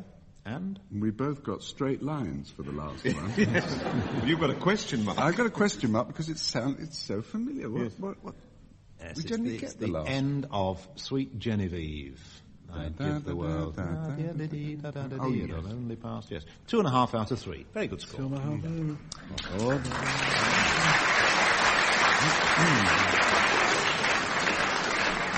The second medley, and don't tell him, please.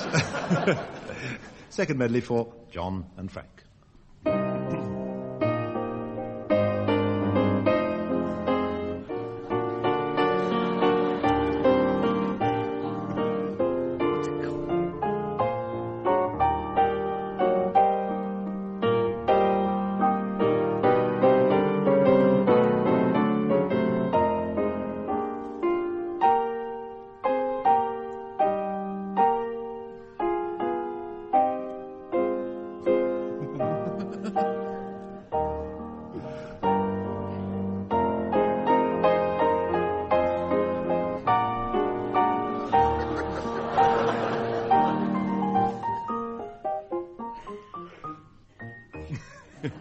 But he's got the last one anyway.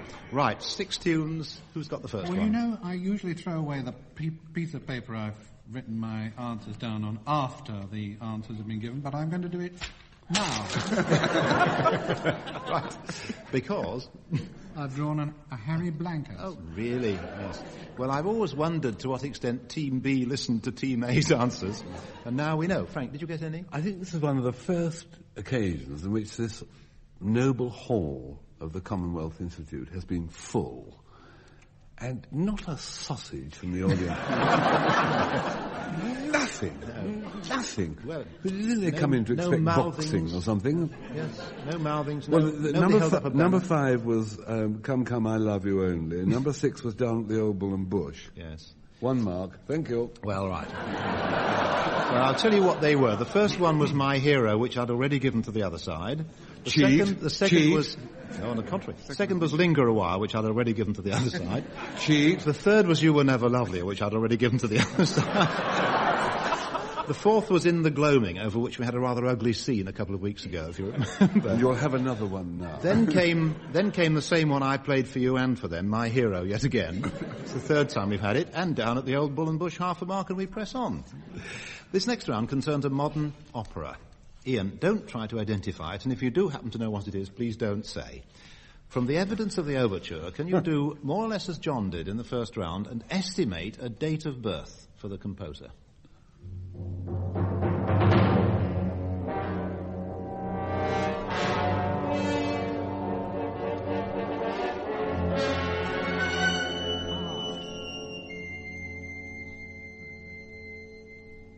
Ian, just a guess, date of birth. 1915. Near enough, 1911. 1911, jolly close, yes. Remember I told you it was the start of an opera. This is a dramatic bit, Dennis, from the middle of the opera. Can you, after listening, construct round it a plausible setting, or perhaps a bit of a plot even? Do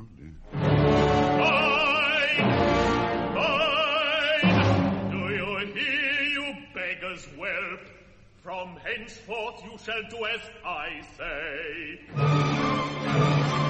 Joseph, come here, Joseph. Yeah.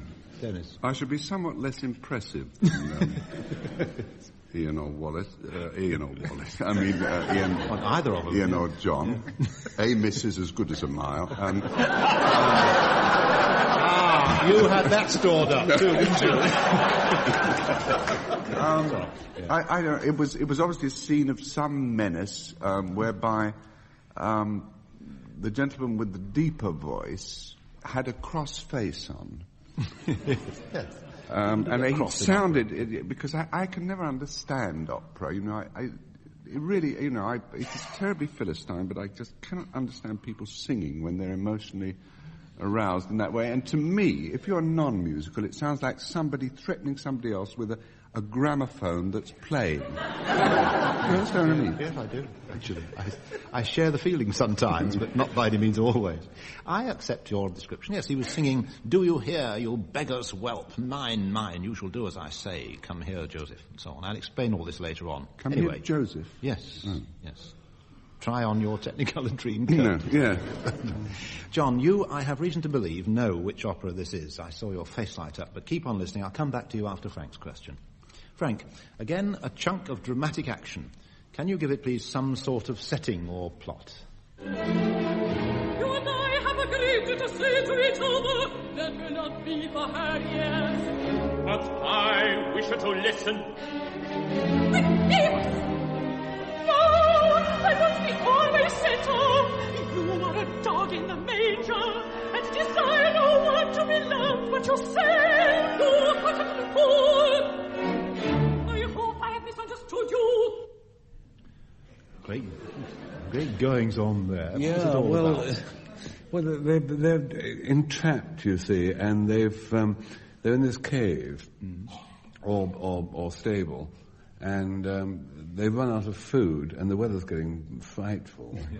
And he, decent chap, you know, has got this Springer dog, yes, and he's put the picnic basket up on the side, and the Springer Spaniel's eaten the food. So all that bit about dog in the manger, and she's berating him because the dog's eaten the marmalade sandwiches, which is enough to make any girl with that sort of voice. And she's so disturbed that you can't understand a word she's singing about. I think it covers the subject. It's uncanny, but that's nothing to do with it at all. You'll get the mark, though, don't you? John, back to you. What is it that we've been listening to in this round? It's an opera by Bernard Herrmann called Wuthering Heights. Yes, that's right. Oh. He was a friend of mine. He was a marvellous man. He wrote some of the best film music that's ever been done. Citizen Kane, Magnificent Ambersons, many of the Hitchcocks, Truffaut, and some extraordinary music for some of those science fiction. The Journey Towards the Centre of the Earth. He uses 5 organs, if you please. And in another one, he uses about 10 harps for 21 Mile Reef, something like that. Yeah, that's right. Beyond the 20 Mile Reef. He lived here, but he had the most wild kind of American accent. And the last time I went to a session, he perpetrated a lovely one. He said, "Horns, why aren't you playing?" And he said, "Well, I'm sorry, Mr. Herman, it's rather difficult to read. It's written in pencil." "What do you want it written in, neon?"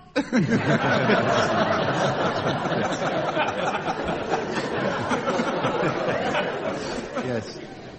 Wrote some lovely... I went to, in Hollywood, I went to a recording session for the background music for one of his films called Hatful of Rain there. I think the best thing he did, in some ways, was that pseudo-opera for Citizen Kane. Yes. Which was really brilliant, wasn't it? Salambo, he made it out to be. Well, let's move on. I hope, like Jessie Matthews in the old song, you're in a dancing mood, because this round concerns dancing lessons. Those who give them, or perhaps those who sell them, might be a better term. Dancing mood. Dancing mood, yes. Dancing. Ian, there's a dancing lesson in Hogarth's The Rake's Progress. Who turned that story into a ballet? Oh, dear. Stravinsky turned it into an opera. No, ballet. Fellow countryman of yours. Give me a bit of help.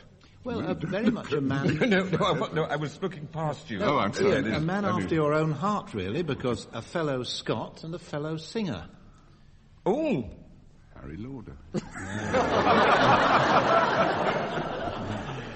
No, it wasn't the sword dance. More of a singer than Harry Lauder, but not so much of a Scotsman, I think. This was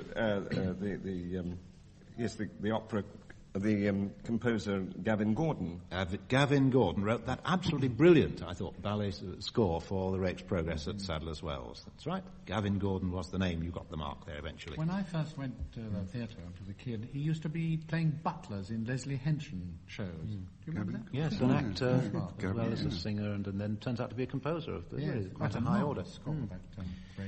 Dennis, according to Helen O'Connell, who gave rather a rushed course in ballroom dancing?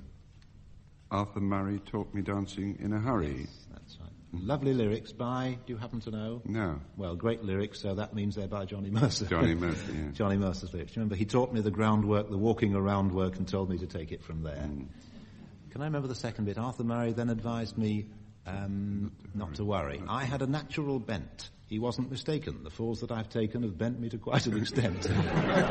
Pretty good song lyric. Yeah. That, I think. The sacroiliac came into it too. Which yes, is that's good. Right. Yes. And then at the end, in the quote of another dancer, what is it? If I ain't a menace to Ruth St. Denis, I'll do until one comes along. Yeah. John, now a gavotte. Perform sedately, offer your hand with conscious pride, take an attitude not too stately, still sufficiently dignified. Who is teaching whom the gavotte? Ian is looking at me, therefore it must be Gilbert and Sullivan. And as you all know, Gilbert and Sullivan is not my subj. And they rarely dance together. Well then, why don't... Gondoliere. Oh yes, that's what it's from.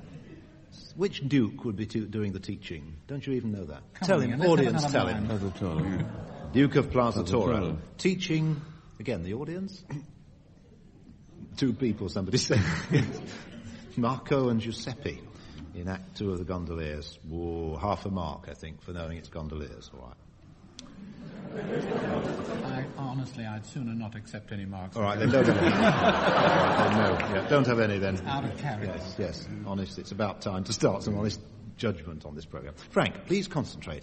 When you have put your two knees tightly together, swayed them from side to side, walked around the floor in that position, and then stretched your arms way out in space, what is the next thing you do?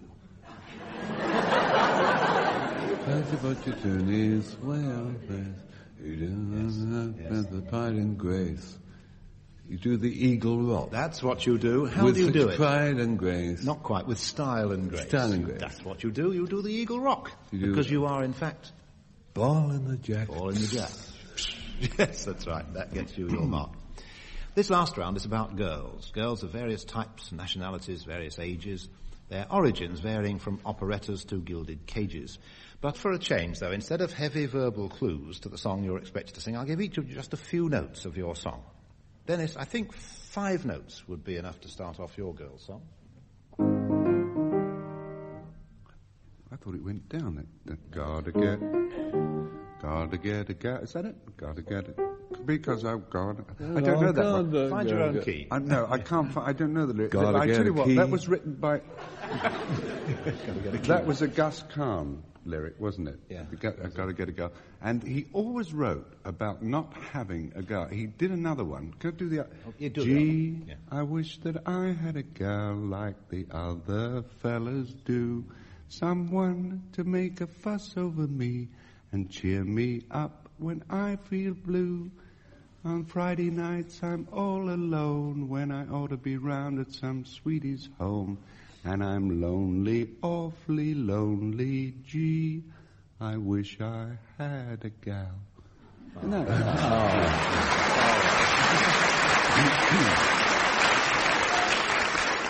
And he wrote about 4 songs on that theme, but then eventually he wrote, Yes, Sir, That's My Baby, so it must have turned out, It never seems a sneaky way of not singing the song. Yes. I was hoping after John's display of integrity, nobody would know. It was lovely, Dennis, don't you? I haven't been one of the most affecting things I've heard for a long time. I haven't been so touched since Ian sang The Holy City. I really haven't. John, 6 notes for you.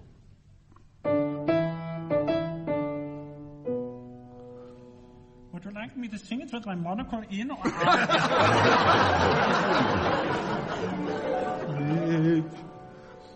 Oh, Mädchen, mein Mädchen, wie lieb ich dich, wie leuchtet dein Auge, wie liebst du mich.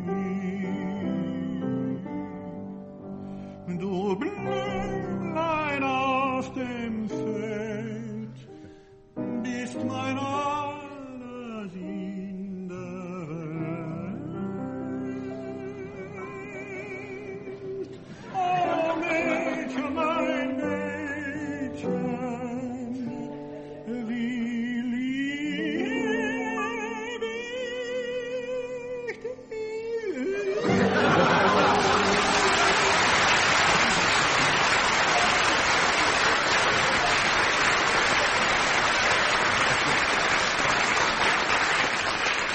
Nobody's perfect, John.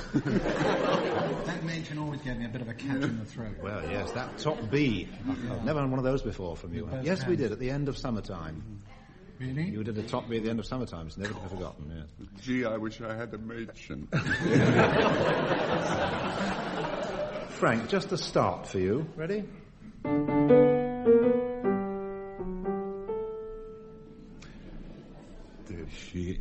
She was only a bird in a gilded cage, a beautiful sight to see. You'd think she was happy and free from care, but she's not what she seems to be.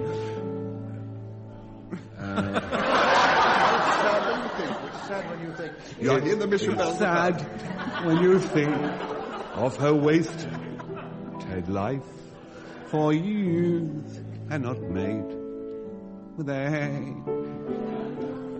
her beauty was sold for an old man's gold. She's a bird in a gilded cage.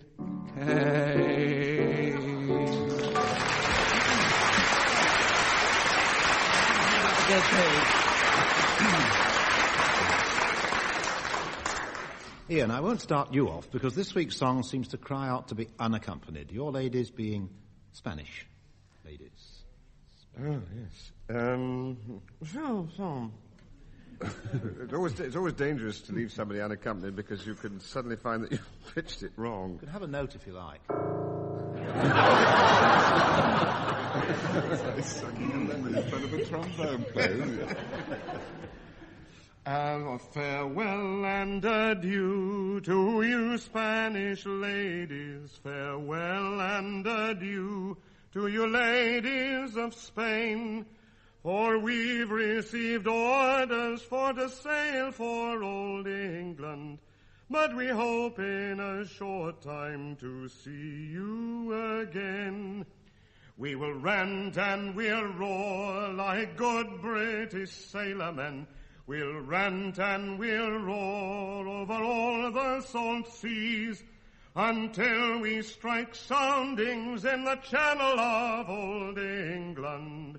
From Ashan to Scilly is 35 leagues.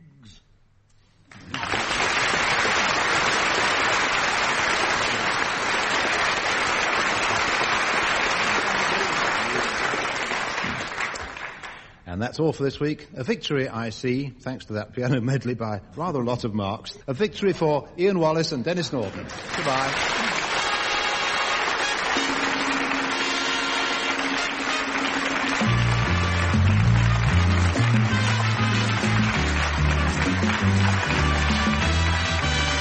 Taking part in My Music were John Amos, Frank Muir, Ian Wallace and Denis Norden. The chairman was Steve Race. The questions were compiled by Steve Race and the programme was produced by Tony Schreier.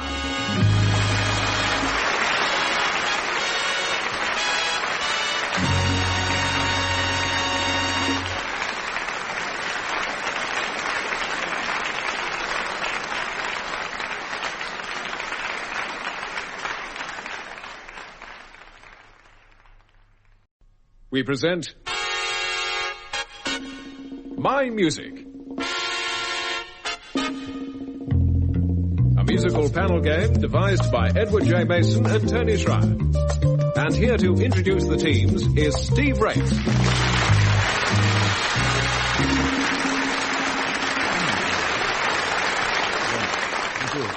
Hello again. It's time once more to test the musical memories of our regular teams, Ian Wallace and Denis Norden versus John Amos and Frank Muir.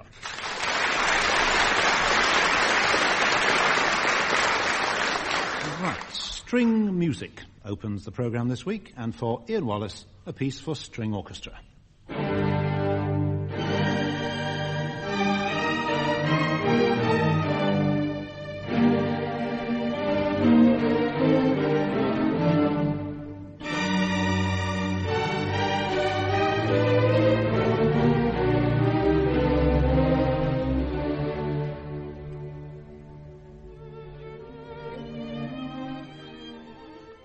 There's the thumbprint in that last quiet bit. Recognise it, Ian? Well, I recognise the composer, certainly, to be Elgar. Yes. Exactly what the title is, I think I'll just not waste anybody's time and just say Elgar and there's a string piece. Well, it's Elgar's Something and Something for strings. The first something is rather early in the piece and the second something is brightish. Prelude? No, introduction. Introduction. John Amos is very kind. It's trying to look as if he's shaking my hand. I see what you mean now, John. Introduction. Introduction and Allegro for strings by Sir Edward. I got Elgar. Allegro, didn't I? Yes, oh yes. One. Why don't we give you 1.5 marks? Why don't we? Two. Yes. Why don't we? Yes. The L of Elgar is Leonard, isn't it? L? Elgar, yeah. It was written in 1905 and conducted on that recording by that lovely and never to be forgotten man, Sir John Barbirolli. whom you may have sung with, I think, Ian. No, never. No, never did. No. Nor me, no. Nor Dennis. Nor Dennis. Or as Captain Corcoran once said, well, hardly ever. Dennis, this too is string music, in that it features a legendary jazz violinist, Joe Venuti.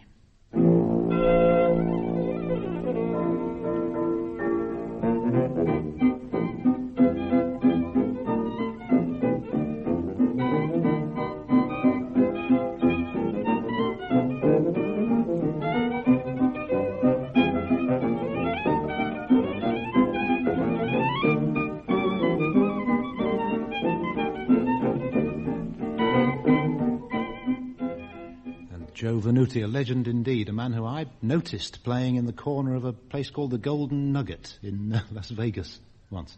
Anyway, Joe Venuti's Blue 4 there, playing a piece called Cheese and Crackers. Dennis, the pianist on that 1927 record, went on to make a fortune in a slightly different field. Can you tell me what he did when I tell you that the pianist's name was Rube Bloom? Well, there was a Rube Bloom who was a composer. That's right. And who wrote... Well, he wrote one song with Johnny Mercer. Fools rush in where angels fear to tread. Would do nicely for your 2 marks. Rube Bloom, songwriter. Also, Don't Worry About Me, I'll Get Along. Day in, day out. Day out, yes, some lovely songs. Yeah. 2 to you. John, can you count up how many fiddle players were involved in this next recording and also name the tune?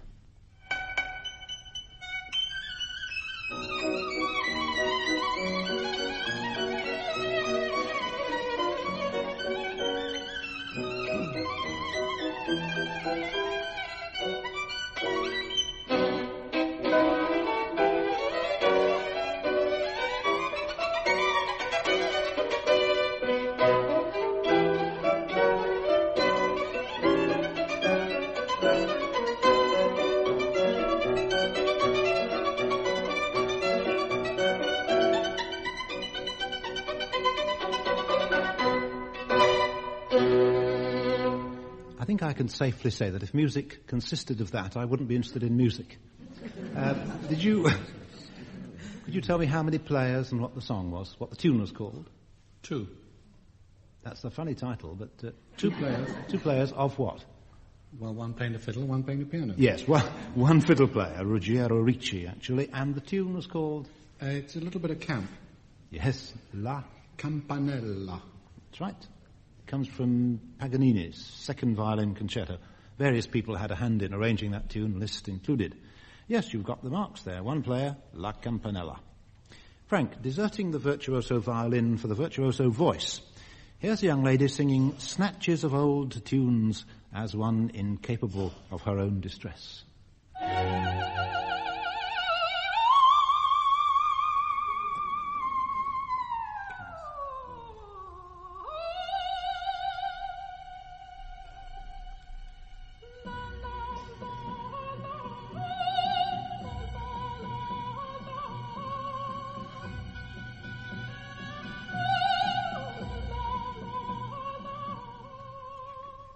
Who was she, Frank?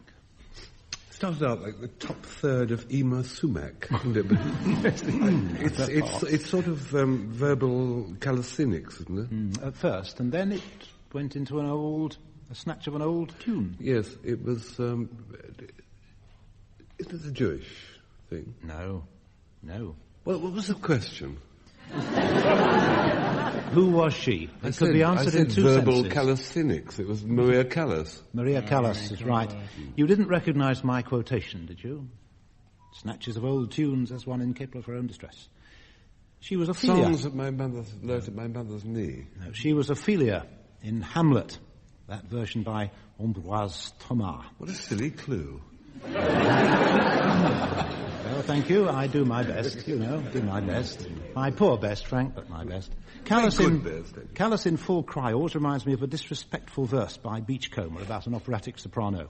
She scarce had oped her spacious moor when a duchess, just for fun, rose in her 15-shilling seat and threw a currant bun. The fruity missile found its mark. The truth scarce bears repeating, as those who came to hear her sing could only hear her eating. I've remembered that over a couple of decades for some reason. Must have been at least a couple of decades with the Duchess sitting in a 15-shilling seat. How true. How true. There's a famous moment in the HMV studios at Abbey Road in London when Glyndebourne were recording a Rossini opera called Le Cantori, and we'd reached a moment in a big ensemble where the soprano, who was the Hungarian Shadi Barabash, a marvellous artist, had finished this thing with a tremendously high top note. I don't know what it was, a sort of top Z in alt. And she'd struck it extremely well with the full meat of the bat, and it was on its way to the boundary. And standing in the doorway of the studio, which happened to be open because it was only a rehearsal, alas, because it was such a wonderful note it should have been recorded, suddenly appeared, who had nothing to do with the recording at all, Sir Thomas Beecham. And he's a rather small man with this beard, and he'd stood there for about the last, couple of minutes of this great ensemble, and then she hit this tremendous high note, and then there was silence, and he just stood there and went, "Hoorah!" and walked out. Lovely man. Lovely man. You're going to hear just a handful of starting notes, from which I'd like, please, the name of the composition. Ian Wallace, just 5 notes.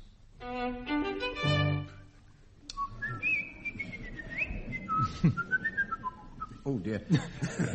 Which only proves that I am not the siffleur that John Amis is. That's Sean Rosmarine. By, yes. Chrysler. Chrysler, 1 mark. Fritz. Yes, that's right. 1 mark for the title. Dennis, I think you'll only find 4 notes necessary.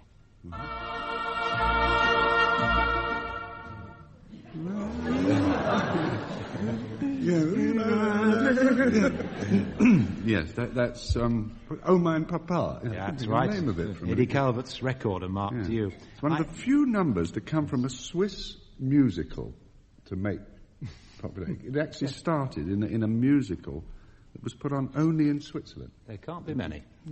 John, your turn, and 6 notes for you.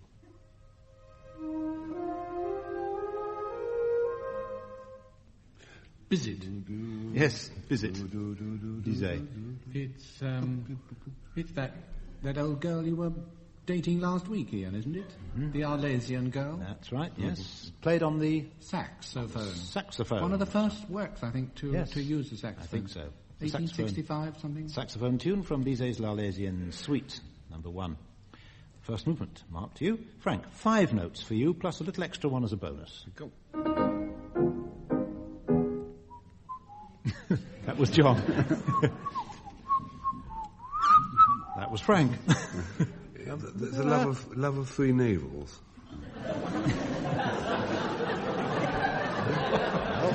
Nearly. Prokofiev. Prokofiev, yes. Or oranges, love of 3 oranges. Prokofiev March, the March from the Love of 3 Oranges, yes. And that gives you a mark. And it means that you're leading at the moment by half a mark. John Amis and Frank Muir.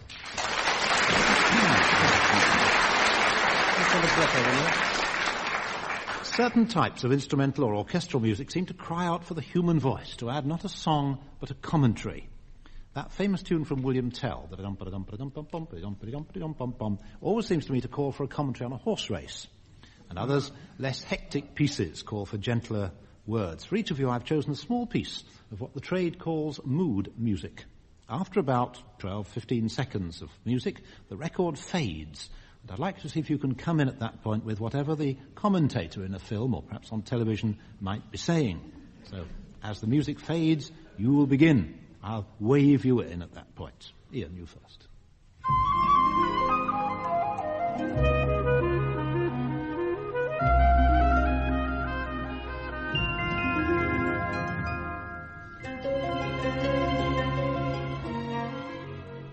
Mother Nature has conspired to make...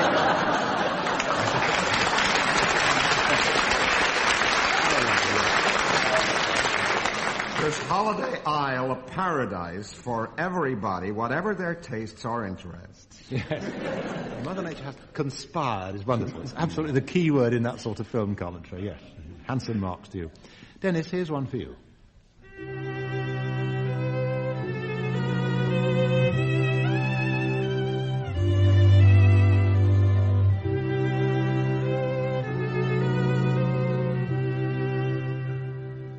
And so they poured their tea amid the potted palms of Buxton, and they chewed their cucumber sandwiches, little knowing that across the water a man was arising whose ranting and posturing would put an end to the world that they knew.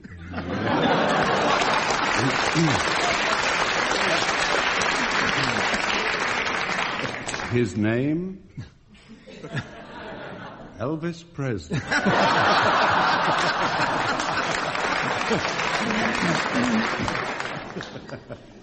Super, yeah. Very different kind of music for John Amos. John.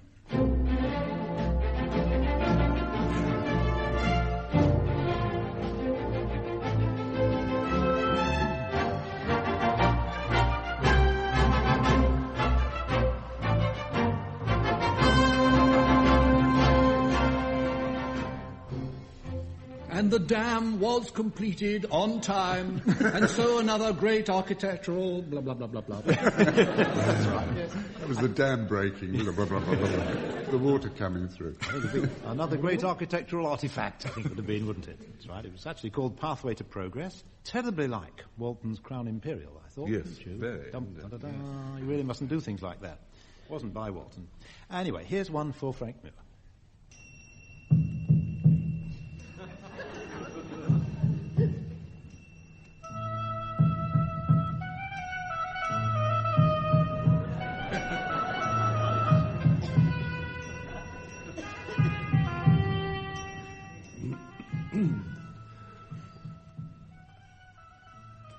And the Afghan turned to her daughter and said, "Get that damn Burmese kitten out of here." Yes, fair enough. And let's move on to another round and pay tribute to a tremendously popular singer. Ian, the question for you is going to be which popular singer? In these closing bars from a song that I think you may not have come across, he seems to me to get more and more enjoyable as his voice grows less and less loud, all the way to infinity.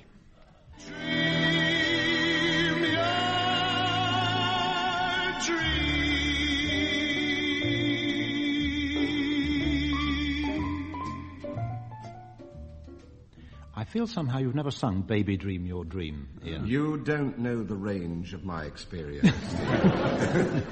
No, you're absolutely right. Well, did you recognise, not the song, but the singer? I think it was a chap called Anthony Bennett. I never thought of him being called that. I suppose he was originally. Antonio Dominic Benedetto. Yes, that's fair enough. Tony Bennett gets a mark for Ian. Dennis, here's a whole 32-bar chorus by Tony Bennett, but there's something very odd about the chorus. Broadway, Broadway, everybody's happy and gay, where the night is brighter than day, all along Broadway. Sweethearts and beaux on their way to movies and shows, dressed up in their Sunday best clothes, up and down Broadway. When a highbrow meets a lowbrow walking along Broadway, soon the highbrow, he has no brow, ain't it a shame, and you're to blame. Broadway, Broadway, take a little time out for play, where the joy of living holds sway all along Broadway. Dennis, that's interesting, isn't it? Isn't it? Yes. Your face lit up at one point. Yes. Because suddenly it went into the middle of a tune called "Crazy Rhythm." You go your way. That's right. And the middle bit was of that song, and the other, he somehow slotted it into the song called Broadway. Yeah. First 16 bars of Broadway, middle 8 of another song entirely, Crazy Rhythm, and then back to Broadway for the last 8. You rather needed that interjection, didn't you? Yes, it did. Yes. John, Tony Bennett again, but sharing the billing on the record label with an instrumentalist. You won't know the player's name, why should you? It was Bert Collins, but you should be able to identify the instrument he's playing. The way your smile just beams,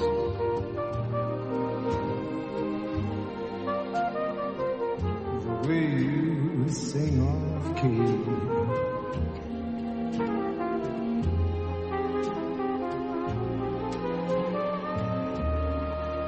the way you haunt my dreams.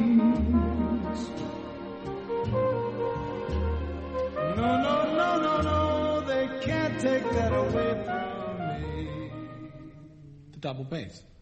I can't deny, because it was plodding away there all through the piece, wasn't it? But no, those fill-in You mean phrases. the brass?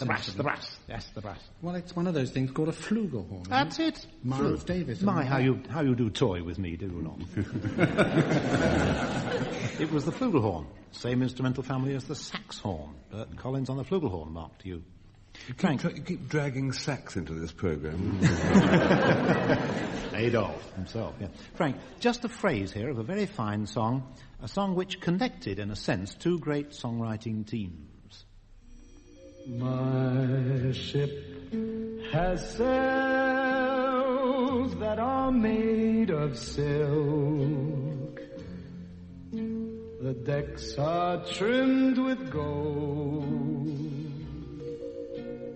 and of jam and spice there's a paradise in the hold.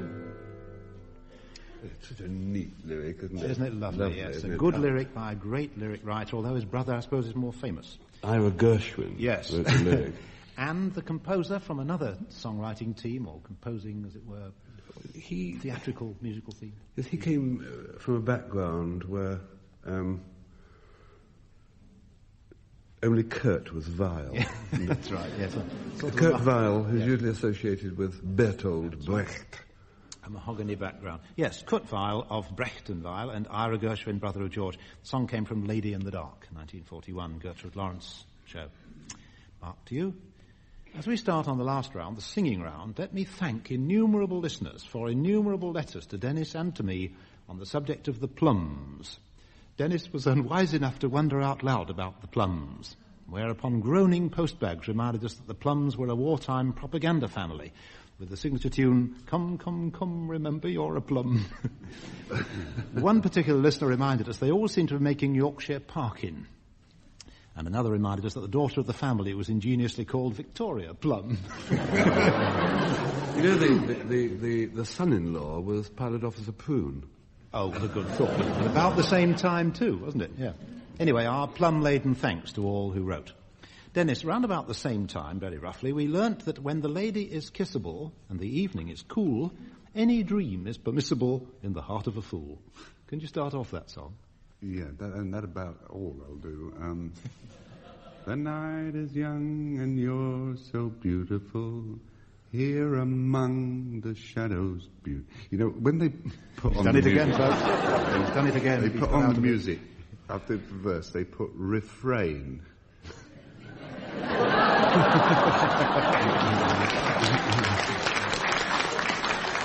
I take it as an instruction. Yeah. Sometimes they put burden. Yeah, burden. Burden, yeah. John, I've noticed that your little hand is rather cold. And I wonder if you might be persuaded to sing about it in Rodolfo style. Yeah, as long as Frank keeps his hands to himself. Che gelida manina se le lasci riscalda, cerca che giova al buio non si trova.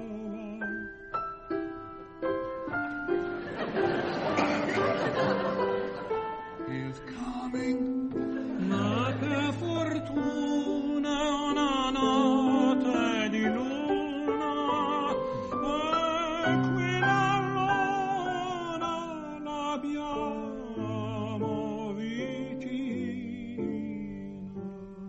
Aspetti, signorina, le dirò con due parole, chi sono, che sono.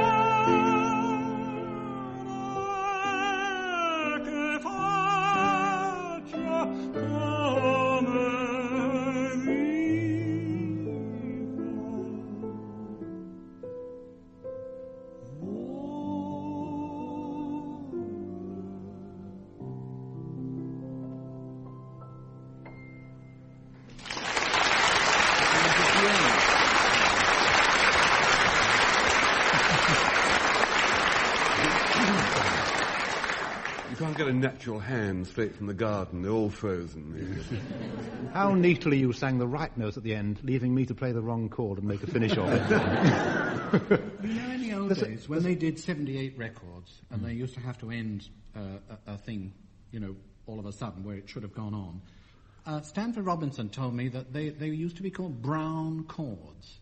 And he would say to the orchestra, having, you know, they had the orchestral parts of the whole piece, and he'd say, right, boys, give us a brown chord in D-flat major, would you? Yeah.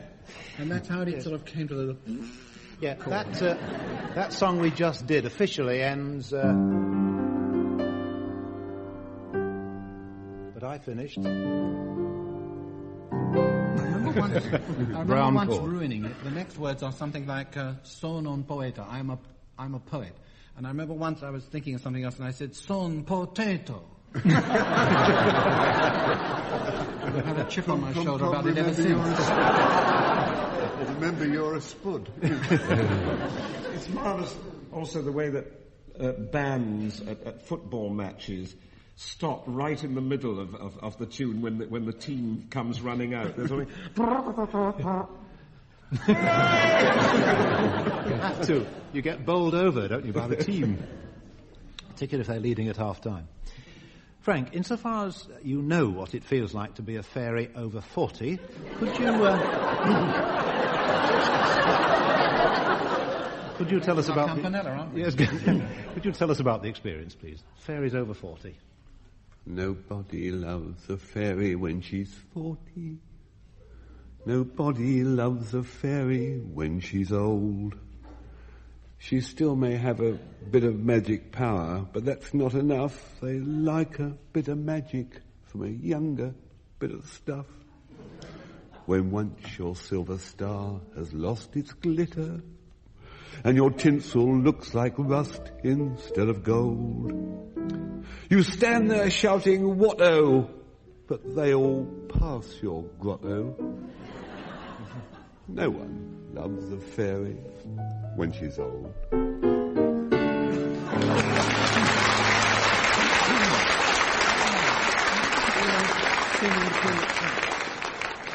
Very fair.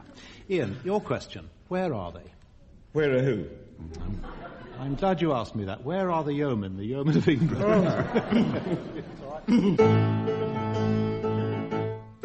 Where are the yeomen of England? In homestead and in cottage they still dwell in England, stained with a ruddy tan God's air doth give a man, free as the winds that fan the broad breast of England. And nations to eastward, and nations to westward, as foemen may curse them, the yeomen of England, no other land can nurse them, like their motherland, old England. And on her broad bosom shall they ever thrive, shall they ever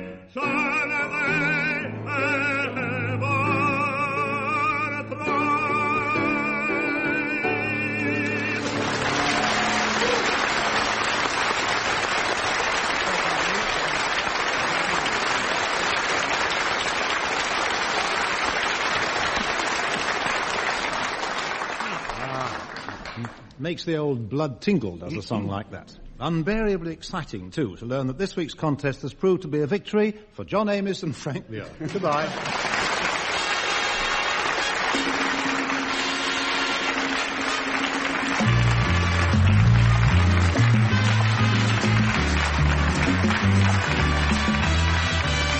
Taking part in My Music were John Amos, Frank Muir, Ian Wallace and Denis Norden.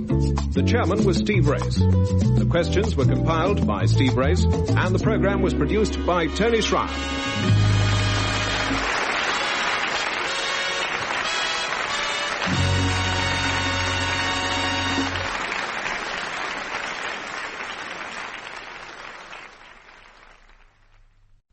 We present My Music. A musical panel game devised by Edward J. Mason and Tony Schreier. And here to introduce the teams is Steve Race.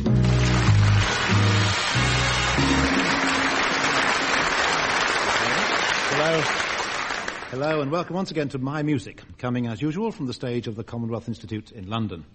Let me introduce the contestants, four familiar voices by now surely. Ian Wallace, Denis Norden, John Amis, Frank Muir.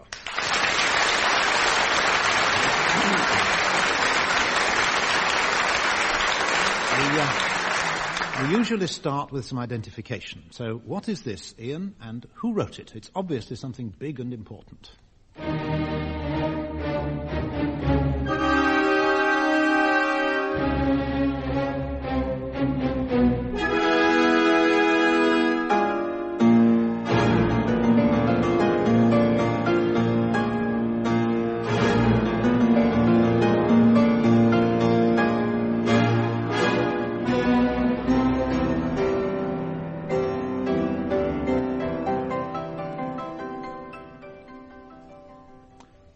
That's a quick conducted tour around the Abbey. Oh, the Abbey list. The Abbey list. That's right. Being his piano concerto. Yes, in E-flat, number 1. That's right. Thank you. Tchaikovsky must have been so annoyed that one had been written already, I feel. First performance in 1855, Liszt's piano concerto. Garrick Olson was the pianist there. Of that main theme, the composer, Ian, commented, "This none of you understands." Curious thing to say about anything quite so obvious, I would have thought, and easy to understand. Never mind. Denis, in this instance, composer and performer happen to be one. Which one? Wonderful baby, living on love. The Sandman says maybe he'll take you above. Up where the girls fly on ribbons and bows, where babies float by, just counting their toes.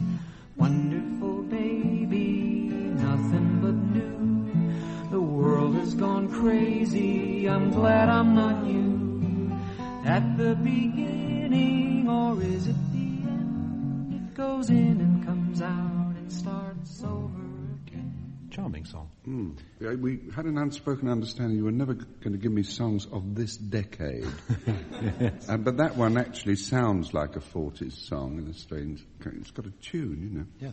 And isn't it, what's his name, the American Pie? Is it American Pie? Don McLean? Don McLean is right, yes. And always look at the label, Dennis. You never know what you'll see there. On the label of that record it says, produced by Joel Dawn for the Masked Announcer. Could fit your own story to that, can't you? I always feel that this second round, this question which comes to Denis, the sort of second one, he always reveals such an astonishing amount of knowledge in the field of these questions. The listener would perhaps appreciate to know that there is a marvellous, very quiet, confident smile crosses his face 9 times out of 10. And I feel that this knowledge is being wasted, really, just with this program. I can't help feeling that somewhere there is a chair at a university should be created for Denis. I thought you wanted me to repair it. No, I wanted you to occupy it and give singing lessons in your spare time. It would give him a leg up, wouldn't it? Yeah. John, the start of the scherzo of familiar and beautiful work, can you successfully name the 8 instruments that we hear?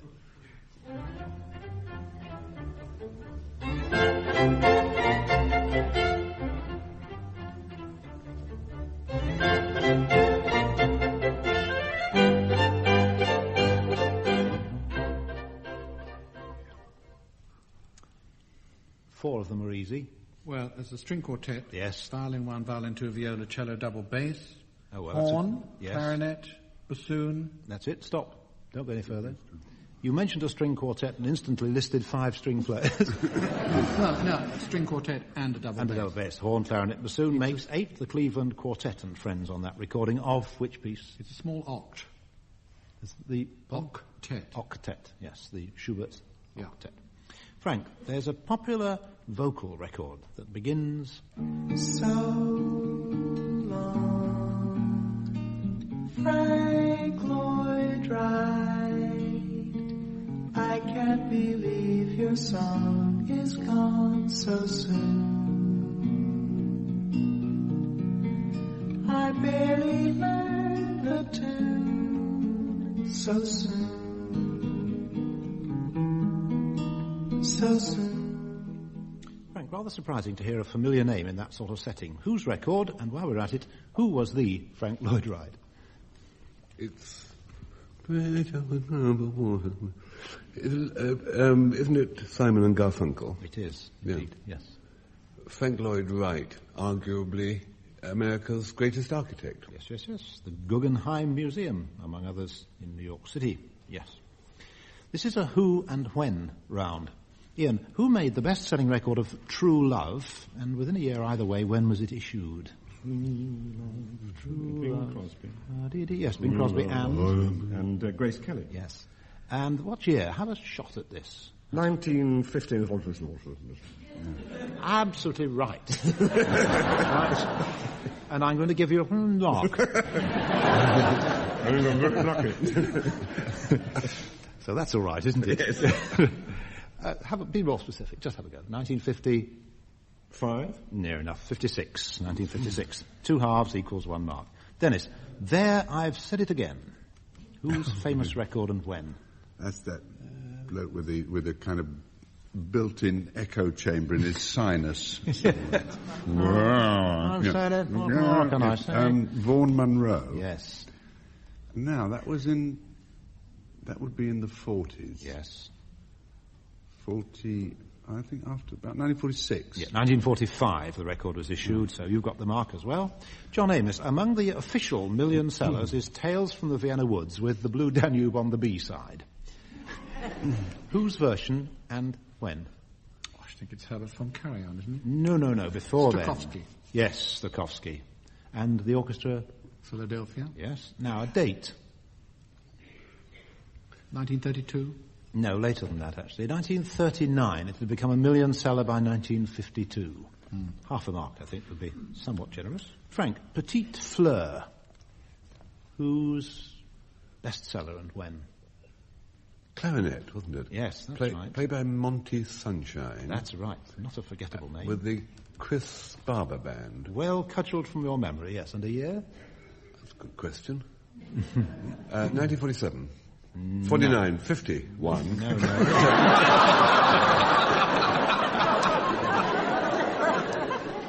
I beg your pardon, did you volunteer a year? 1952. 5. Sorry, pardon? 1961. No. I thought you... Did you say 1959? In amongst there, yes, that's right. No, it wasn't. Kept lightly across it, yes. No, it wasn't then. No. Half a mark to you. It was 1959, but you got Monty Sunshine all right. This week, I thought we'd have 7 tunes in each medley instead of 6. Oh, goody. Oh, good, says Frank. What a bonus. 7 tunes instead of 6, there's inflation for you. Half a mark for each title you get correct. So, hand me a piece of paper. 3.5. 3.5. One of the things I always do is to put down 1, 2, 3, 4, 5, 6, and I've written it now, and there's no room for a 7th one. Never mind, you won't know the 7th one. Glad you told me that. So, 7 tunes in my medley, and the first team working together as always, Ian and Dennis.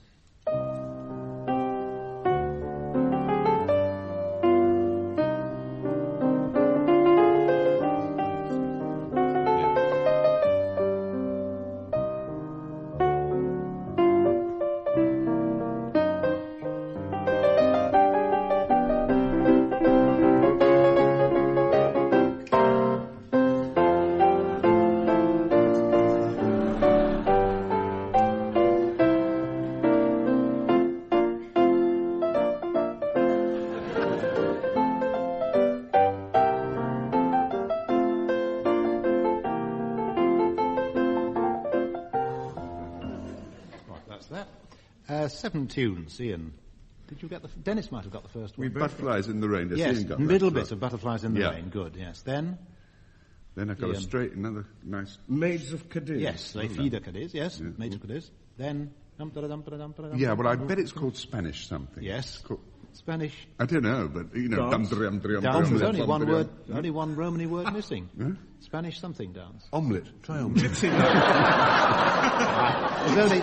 There's only half a mark at stake, I'll give you it. Spanish gypsy dance, yes. You got 2/3 of half a mark. That's a half mark in my book. Then came... Always BN and then a Union Jack. Was there time? No. There'll always be in England, yes. Yeah. Then, yes, the number that's haunted this series, Come, remember you're a plum. Plum, that's right, yes. And then 2 more. Well, I wrote down 4 and 20 blackbirds. It's the only 2. Where did you get that hat? That's right. Oh, well. Finally... I have nothing more to contribute. Day of Jubilee. Day of Jubilo. That's it. Yeah. Well, you got it. 7, 3.5 marks. Full marks.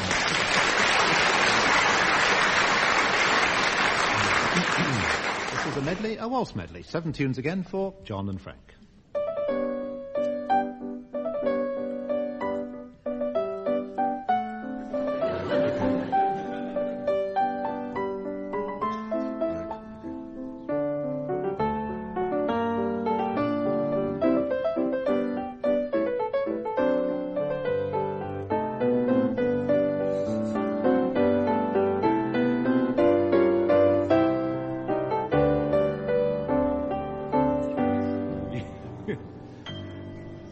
Singing may have been a bit of a help there, I think, as I whipped round from the keyboard.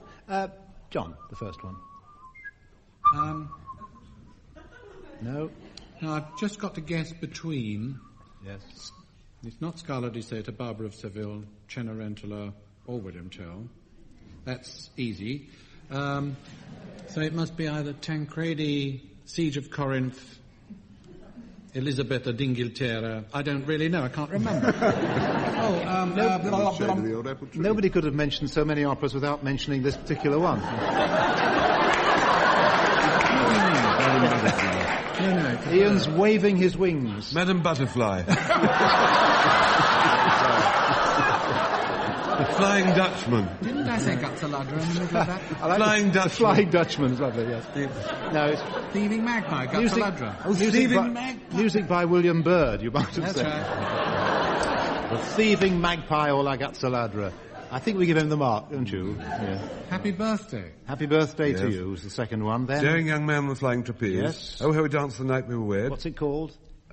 How We Danced the Night We Were Wed.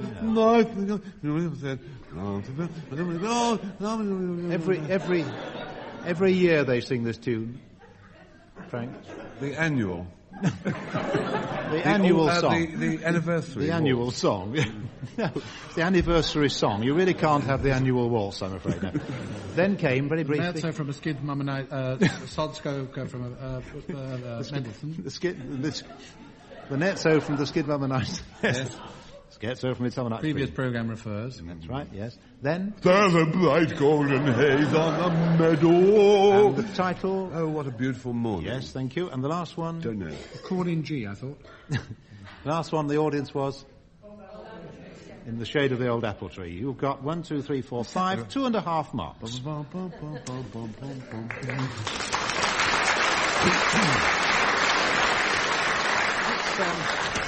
Thank you, audience. Anyway. Let's offer the odd half mark to each side. Ian and Dennis, what begins like this? Well, it's a song that's been called the greatest battle hymn ever written. Otherwise known as the Wedding March. Mendelssohn's Wedding March, yes. John and Frank, for your half mark, just for once, work separately. Cover your sheet of paper with your hand, like we used to do at school in exams, remember? And each of you Sir, write... Frank's looking, sir. No, he isn't. No, each of you write down, without any help from the audience, what this is the start of.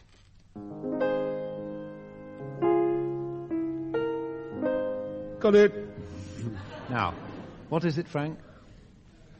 Now is the hour. And John, what did you write down?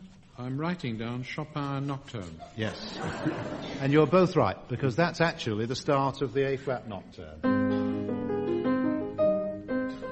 That one. but it sounds terribly like now as they are to me, so you got your half mark. We have a lead at the moment, halfway roughly through the game. Ian Wallace and Denis Norden.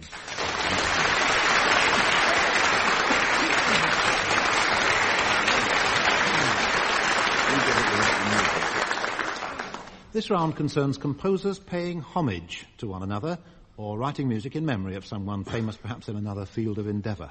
Ian Wallace, whose tribute was this and to whom?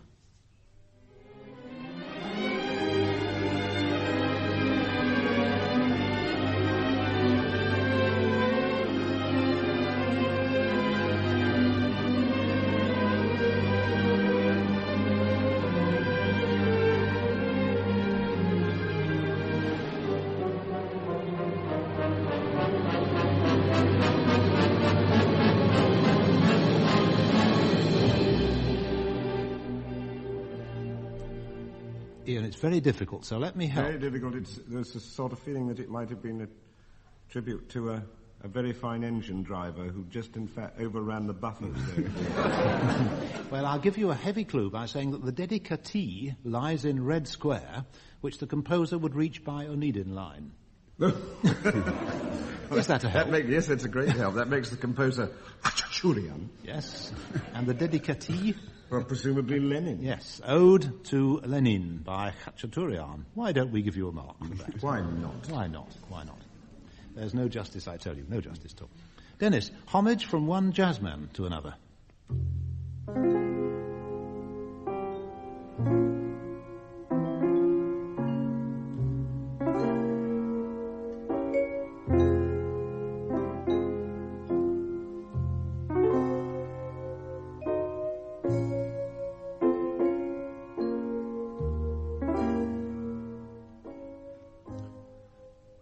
You know, Ian put the mockers on this when he talked about when you get the questions, I have a confident smile. And I left with a stupid simper. No, I haven't the faintest idea. I thought you might know. It's a lovely piece, isn't it? You know? Yeah. It's dedicated to the memory of a guitarist who was 2 fingers short on his left hand. Oh, Django Reinhardt. Yes, and the composer, did you recognise the group playing? Well, it sounded like the MJQ, but I'm not... That's right. Yeah. Modern Jazz Quartet. John Lewis's piece called Django, dedicated to the memory of Django Reinhardt, played by the Modern Jazz Quartet. Half a mark, I think. John, a birthday greeting.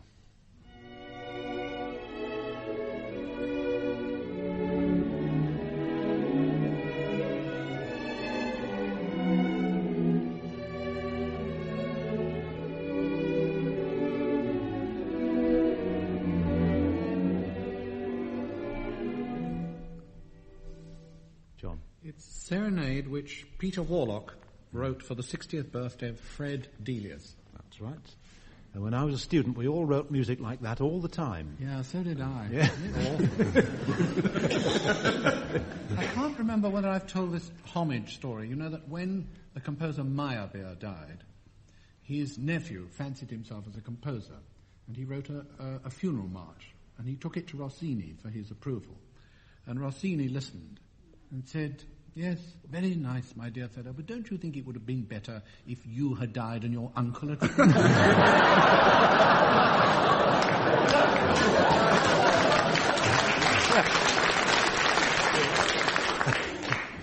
Lovely.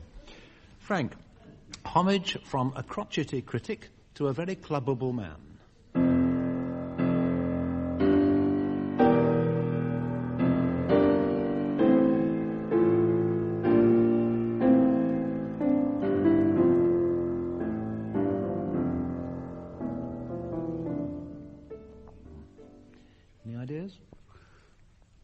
Not very clubbable in the 18th century manner, you mean? No, not that. Oh. No. Ah. No, in the 19th century. Oh, well, yes. Is this a team effort? Otherwise I'm dead. Yes. Oh, yes, it's a team effort. Wait, well, it's reading. It's by Pickwick in reference to Debussy. Yes. Homage to... It's homage to one mark. Oh, you got it wrong, Frank, again. You got it top heavy. It's homage to Pickwick by Claude